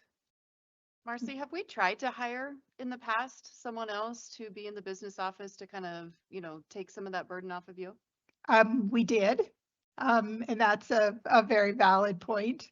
We looked at a kind of combination, whether it be what I think of as a specialist, which is somebody not with the professional experience, but somebody kind of starting to get their feet wet, as well as a true accountant. And we had 0 applicants that were qualified. So that made it very difficult. That in turn caused the need for the reorganization that we did see take place. It also is important to notate that the buildings are asked to do more with less, and they came to Central and said, if we're going to do more with less, why can't everybody else do more with less? And we actually did away with 2 positions that were part of my purview, both a copy clerk as well as an assistant business manager that it's a very valid conversation. It's I would love to see an audit with absolutely no findings, but I think that finding that's notated is one that we've talked through, and with the staff we have, anybody audited by McGee, Hearn and Pies with a staff of our magnitude is going to see that kind of a finding. No, I appreciate it. And I have all faith in you. I just know what it's like to live through one of those kinds of investigations when it occurs. And it takes a lot of trust out of a lot of people when it actually happens. And so I don't want to see it happen here. Mr. Kramer? I think I appreciate the question because it allows us to kind of explain, because that is one of those pieces. And sometimes I get a little callous with that comment. I have not been a part of a district that hasn't had that comment. Every district I've worked at for 23 years has received that comment because I've worked in small districts. We don't have the luxury of private businesses to have duplication of duties. We want every dollar going to kids. As much as possible. And yes, I would agree with Marcy. If the board, felt that was a priority, we would be more than happy to fill that position. I do not have any hesitation, but it would be my recommendation to continue and maintain what we've been having with the checks and balances that we've had in place. I think MHP does a wonderful job in a yearly audit. Especially with the important tax dollars of monitoring those.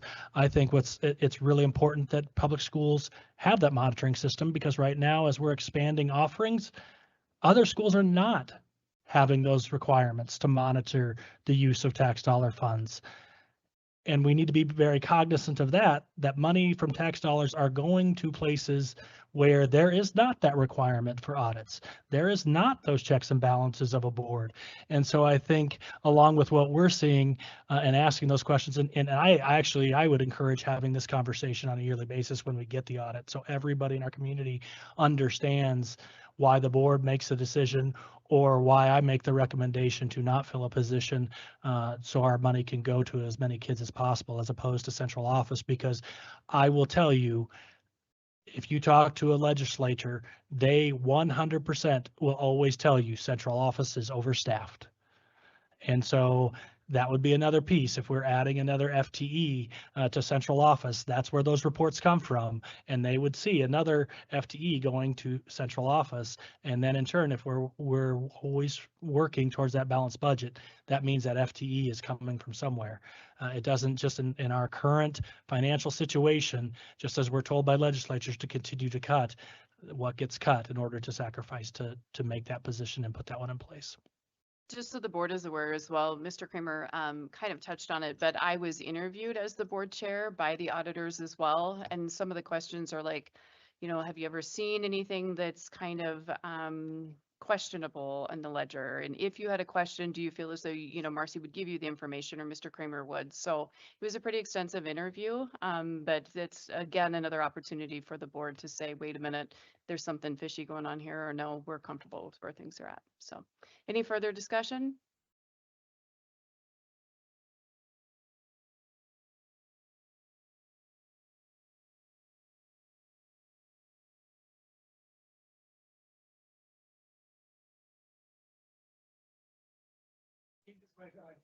Marcy, if there was an emergency, who, could somebody else do your job? Or, I mean, like, if you got sick for 2 weeks or a month, can would Mr. Cameron be, does he know what he's doing with yours? I won't make her answer that, no. But there are other things, I'll let her expand on that. That is an extremely valid comment, and it's a concern that I have amongst the departments that I supervise, and something that I have in the back of my processes, in that cross training is crucial. And I'm not going to say that I can't be replaced, but depending what time of the year it was, it could be very difficult. One of the biggest situations, emergency situations like that, where we have to react, there are other services that we would have to enlist that become quite immediate. Very similarly, when we had payroll, a payroll person resigned from the position, and then we had to cover it. Very similarly, things took a lot of time. We were inventive. Marcy has guaranteed me that she will never get sick, nor is she looking for another position, nor is there any problems whatsoever. So but that is an excellent question. And what most districts do also is enlist other immediate services that are costly, but then can get you to the next phase as you kind of progress. But thank you for asking that one too. Madam Chair, the other thing that I think is important for this board to be aware of is we did not have a human resources person. And I don't know that anyone was on the board at that time, but the board had a very definite directive that they wanted a human resources person. And in some ways, the staffing from the business office went towards the human resources person. So, I mean, there's been a lot of moving targets. Any other discussion? All right. All those in favor of accepting the 24-25 district financial audit as presented, please signify by saying aye. Aye. Any opposed? Motion carries. Next is to consider the acceptance of certified staff resignations as presented. I will read off the list. It's Shane Buckholz for Southeast Ag Education, Roger Spears, LFL Science, Jeff Halley, THS Business Education, Stacy John, Trell Elementary Title I Intervention, Tammy Francis, TMS Science, Stacy Baker, TMS English, Lori Rosson, District Speech Language Pathologist, Sabrina Juma, THS LFL Ag, Alyssa Jernigan, Lincoln Elementary Kindergarten. May I have a motion? So moved. Is there a second? Any discussion? Mr. Kramer, some of these, or the timing of these, has a lot to do with our incentive program, correct? Exactly, yes. That is something that we put into place and trying to make sure we fill the positions that are of immediate need that we know are hard to fill. We've had some applicant movement. The it's been very interesting because the number of overseas applications has been significant, which surprised me in relation to what we've seen in the past. But we're really working hard to again recruit at our colleges and universities, and now we'll look at what we see coming forward. We have some very promising applicants out there, so some hard to fill positions that will either be immediately interviewed after the break or right before the break coming up. And so I'm hopeful in January to have some hires for you to approve. Mr. Kramer, just a shameless plug, if you don't mind, since we have two ag teachers, can you speak to kind of how that works? Because I think that there's the thought that they have to be trained and educated as a teacher, but how does that work? Yeah, one of the things to always visit with principals and myself and Lorene is regard to experience in the field. There are various options to go about getting your teacher certification, some easier than others, but it never hurts to ask. If there's that slight interest, calling that principal, calling myself, or calling Lorene to ask, hey, I'm really interested in this position. This is what I do for a living and have done for multiple years. Is there a way to look at progressing into my teacher certification? And we'd be more than happy to investigate and see if there's options. If there's a true desire to be a teacher, we would love to talk with anybody that has that desire to see what we might be able to assist with and work into any of our positions at the district. Oh, you bet. Okay, I hate to admit, do we even have a motion or do we to go right into discussion? Okay. Trustee chairs, this is where you keep me on. We have a motion? Sarah's right. All right. Okay. Any further discussion? I'm tired. Any further discussion? All right. All those in favor of accepting the resignations and retirements as presented, please signify by saying aye. Aye. Any opposed? Motion carries.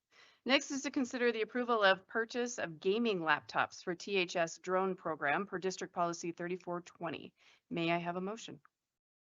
So moved. Is there a second? Just whichever one give the first and the other one the second. Is there any discussion? I'd like to know a little bit about the drone program, what kids are learning. Mr. Harberts? He does not No? have anything to do with that one. Is that why he's like hiding over there? Okay. It's Mr. Derby? I'll do my best to kind of answer that question, but like this would probably be best directed to the teacher. But what I can tell you is that in the past, like Mr. Shaneman, like they have tried to incorporate some coding and basically some of the computers, Mike, I might have to rely on you a little bit. Like I think most of our student computers are Chromebooks, correct? A lot of them anyway. So I think essentially what Mr. Shaneman did is he reached out and did a cutting edge grant, which is it's like basically part of the Perkins grant, the overall Perkins grant for some of our CTE programs. Anyway, he basically reached out and wrote a cutting edge grant, which he received. I want to say it was $25,000. And he wanted some basically upgraded computers to be able to do more things with his drone program. What I can tell you is I believe he has a drones class both at THS and at Southeast. He is trying to get those kids to where they can pass I believe it's the FAA drone certification program. I believe he has had a kid or two pass that test in the past couple of years. So this is like a move to kind of upgrade what he's currently doing to the best of my ability. If you want something more, I can try and find out some more specifics. So, yeah. I have a quick question, and this is just my ignorance of, I don't understand all this. So it says drone flight simulators. That's not an actual drone, right? It's just the computers to run the it is a drone? The purchase is not for drones, but we do have drones within the class. Yes. Mhm. Okay. Yep. thanks. This would just to be support those existing drones with more computing software. If I may, it's amazingly cheaper to crash a simulator than it is a real drone, so. So they'd start them off with that. Especially in Wyoming with the wind. Any further discussion? All those in favor of approving the purchase of the gaming laptops for the THS drone program per district policy 3420, please signify by saying aye. Aye. Any opposed? Motion carries. Next is to consider approval of the proposed editorial revision to renumber district policies 4111.5/4211.25. And this is the employee acceptable use of technology. And we're revising that to 4338. May I have a motion? Is there a second? Any discussion? Mr. Kramer? Yeah, just to clarify, so when you see policy numbers that begin with 41, that is under the certified staff. 42 is classified staff. So rather than having two of the exact same in two different sections, we can put it under 43 and just have one rather than having two different exactly policies. That is the only change for this policy. Great. With that, all those in favor of approving the proposed revision to the renumbering of district policies 4111.5 and 4211.25 to 4338, please signify by saying aye. Aye. Any opposed? Motion carries. Last is to consider the approval of the proposed new district policy 3150, advertising in schools, as presented on introduction and first reading. May I have a motion? Is there a second? I'll second. Trustee Alexander, I believe this is the one you were referencing earlier in your report as the new one. Any discussion? Madam Chair, Yes, Trustee Sharp. unfortunately, I was missing from that meeting. I'm sure they were appreciative of the fact that I wasn't there because of my sickness, but anyway, I had a business person reach out to me yesterday and he was trying to understand this policy as how it would affect his business. And he was feeling that it's a little vague and would like it clarified more. And I realized that's not up to him whether we do that or not. But we do not want to isolate our business people in town. And he was interested in how it was gonna, if it would discourage him from being able to be a business sponsor in the district. If it was having any effect on that. I'm sorry, the sponsor. Yeah, they do sponsorships where they put up. Yeah, no, Their advertising flags. This is only the handouts that go home. And this So was what I these are was just, feeling. yep, these are just the flyers that go home in book bags and all of those things, which we currently do not allow any for-profit businesses and have never at any point. So it does not change anything other than our current practice and what we've been doing. It kind of clarifies those points. So no existing pieces of like providing, we have banner sales and those type of things where businesses are buying banners in gyms. And this is just for items that are being sent home within via on, let's see, the instructional time or staff duties. There are also district resources where there might be promotion via email, social media facilities. One of the things that I do want to point out is that this would also require even our nonprofit organizations that currently utilize our system of sending home these flyers, that they include a statement that says this activity is not sponsored or endorsed by Goshen County School District Number 1. Right. Yeah, I just was wanting some type of clarification. I told him that because that was my understanding from the previous meeting, that this was just those flyers. Yep. And he just felt that it was vague and he was trying to understand it because he wanted to make sure that he had that ability to still sponsor. So he was just concerned. Mhm. I just wanted to bring that in case we wanted to take a look at it and maybe add a sentence in there or something to maybe clarify it a little bit. I believe this is first reading, so we have that opportunity. That's correct. And so I wouldn't be opposed to adding maybe under that purpose Yeah, for absolutely, written materials or something along that. We can certainly discuss that at policy. But yeah, I mean, for further clarification, I wouldn't have any problem with that. And that's what I'm thinking. It's just a little sentence. Yep. Any further discussion? All those in favor of approving the proposed new district policy 3150 as presented on introduction and first reading, please signify by saying aye. Aye. Any opposed? Motion carries. Next is board topics for discussion. Does anyone have anything they would like to discuss with the board? Madam Chair, I would like to note that as we were talking about the annual WSBA annual meeting, and you were asking about a Zoom presentation, just for those who know, once you attend the meeting and you answer their review questions after the fact, they send you all of the slide presentations. So I have the full packet of slide presentations that were available. As far as I know, it's the full packet of whatever.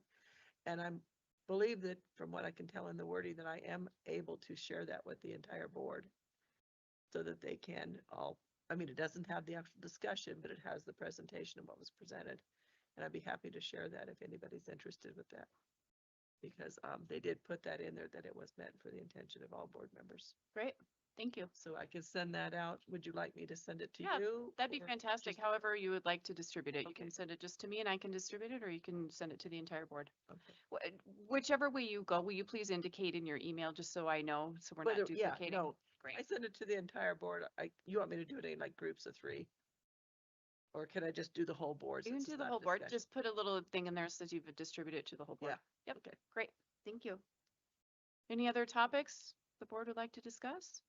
Mr. I Steinbach. just want to express my gratitude and appreciation for there are a lot of administrators and school officials, representatives here, and I appreciate that. I think it's important that our administrators and or an individual from the school come to the board meetings, because I think that there's a lot of information that you can take back to your staff, and so I appreciate you all being here, and I would like to encourage every month for people to from the schools to attend. So thank you for coming.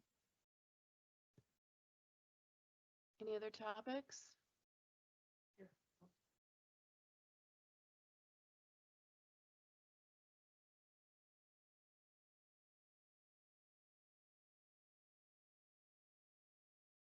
Few months before that, I actually wanted to know, I could personally get more driveway.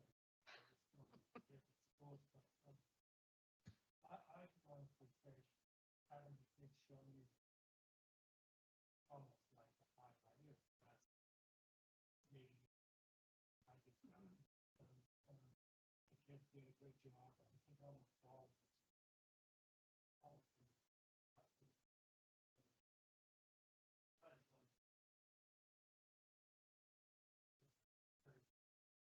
Thank you, Trustee Hager. I would echo that. Mrs. Gross, and she's here tonight.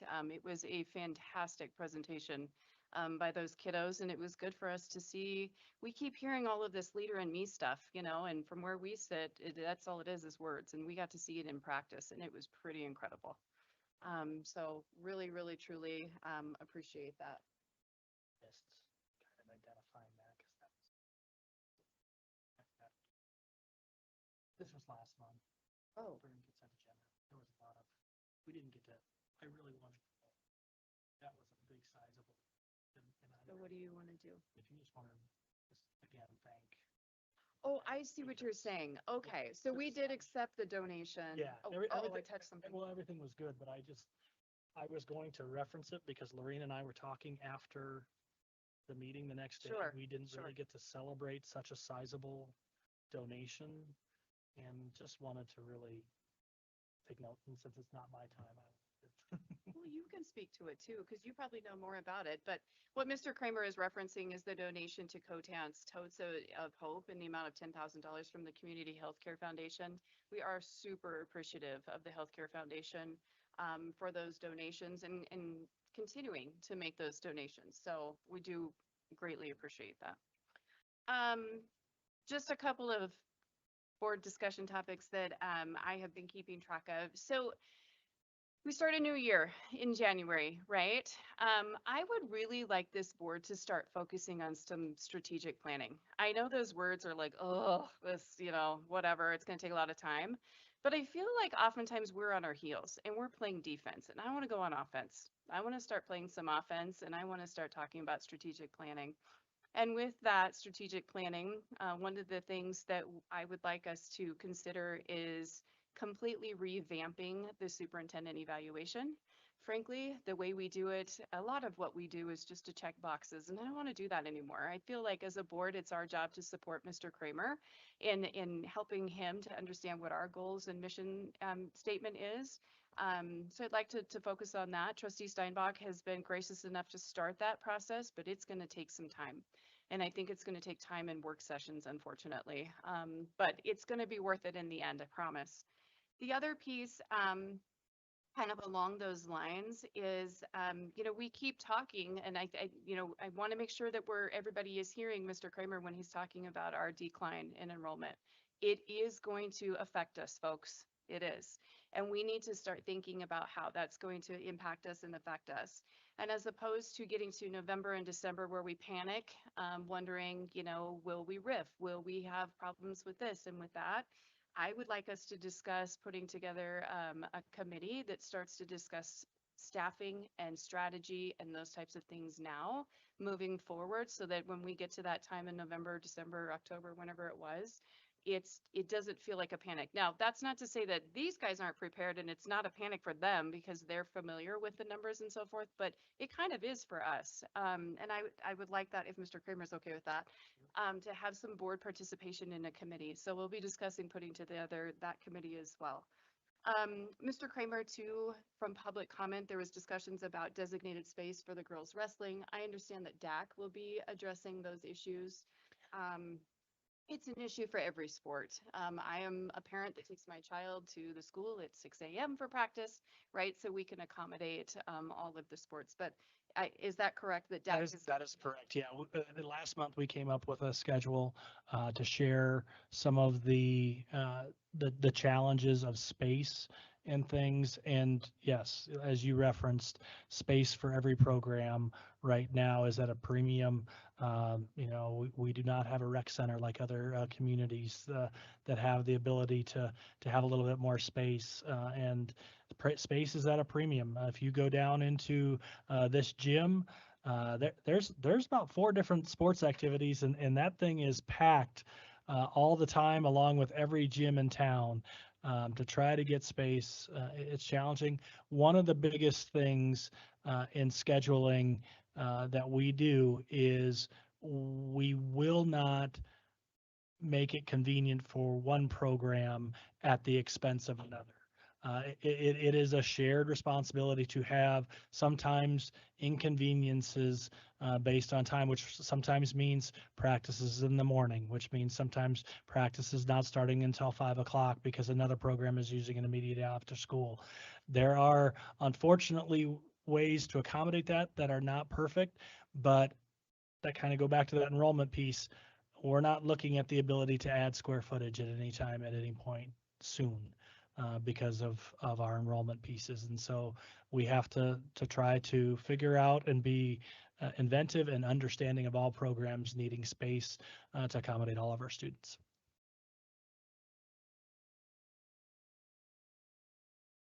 Yes. Sounds like you might be discussing that at 7 a.m. tomorrow. Any other topics that the board would like to discuss? All right.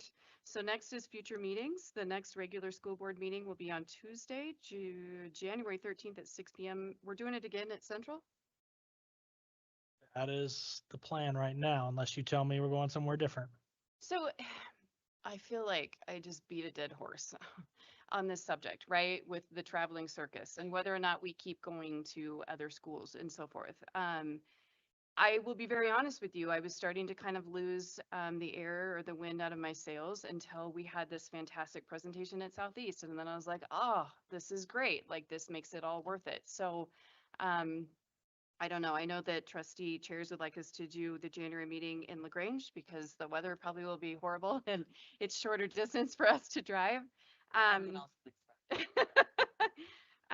So it's hard. I don't want to keep wavering back and forth, but I do feel like it is a ton of work for Central and it's a ton of work for Mike to move everything around. I feel like Mike's done a great job though in fixing our IT problems so far. So that's helped with the sound and so forth. So just kind of needing some guidance from the board. Are you guys wanting to stick with the traveling around to the different schools, or do we want to readdress that in the January meeting?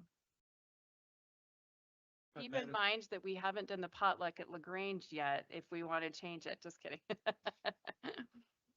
Well, that's what I was gonna suggest. We need to get down to LaGrange before the snow really starts flying, so sooner is better than later. Trustee Hager?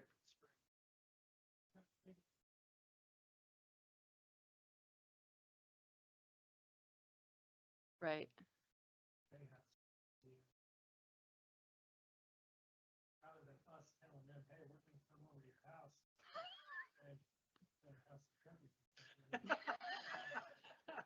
Which is what I keep doing to Mr. Daly. Yeah.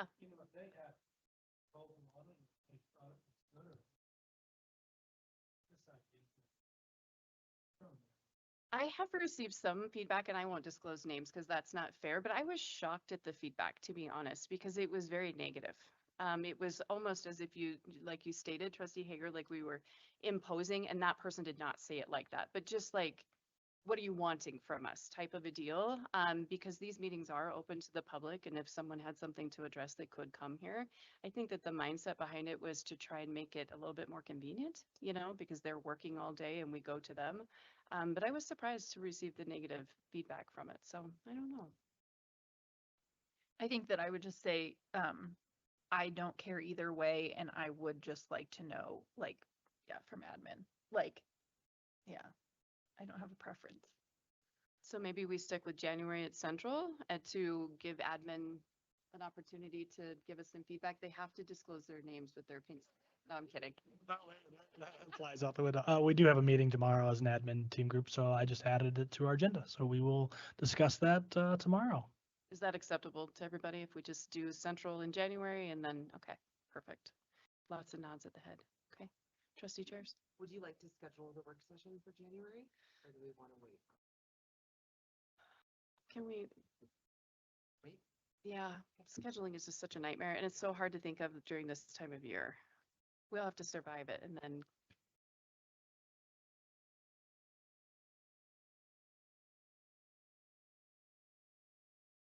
It's a lot. Okay. Okay. Keep it in mind and we'll find some dates in January if that works. Okay, perfect. All right, and with that, we are adjourned. Thank you, everyone. Madam Chair, can I see Chairman Moeller, Trustee Hare, and Trustee Phipps to sign for new signature cards?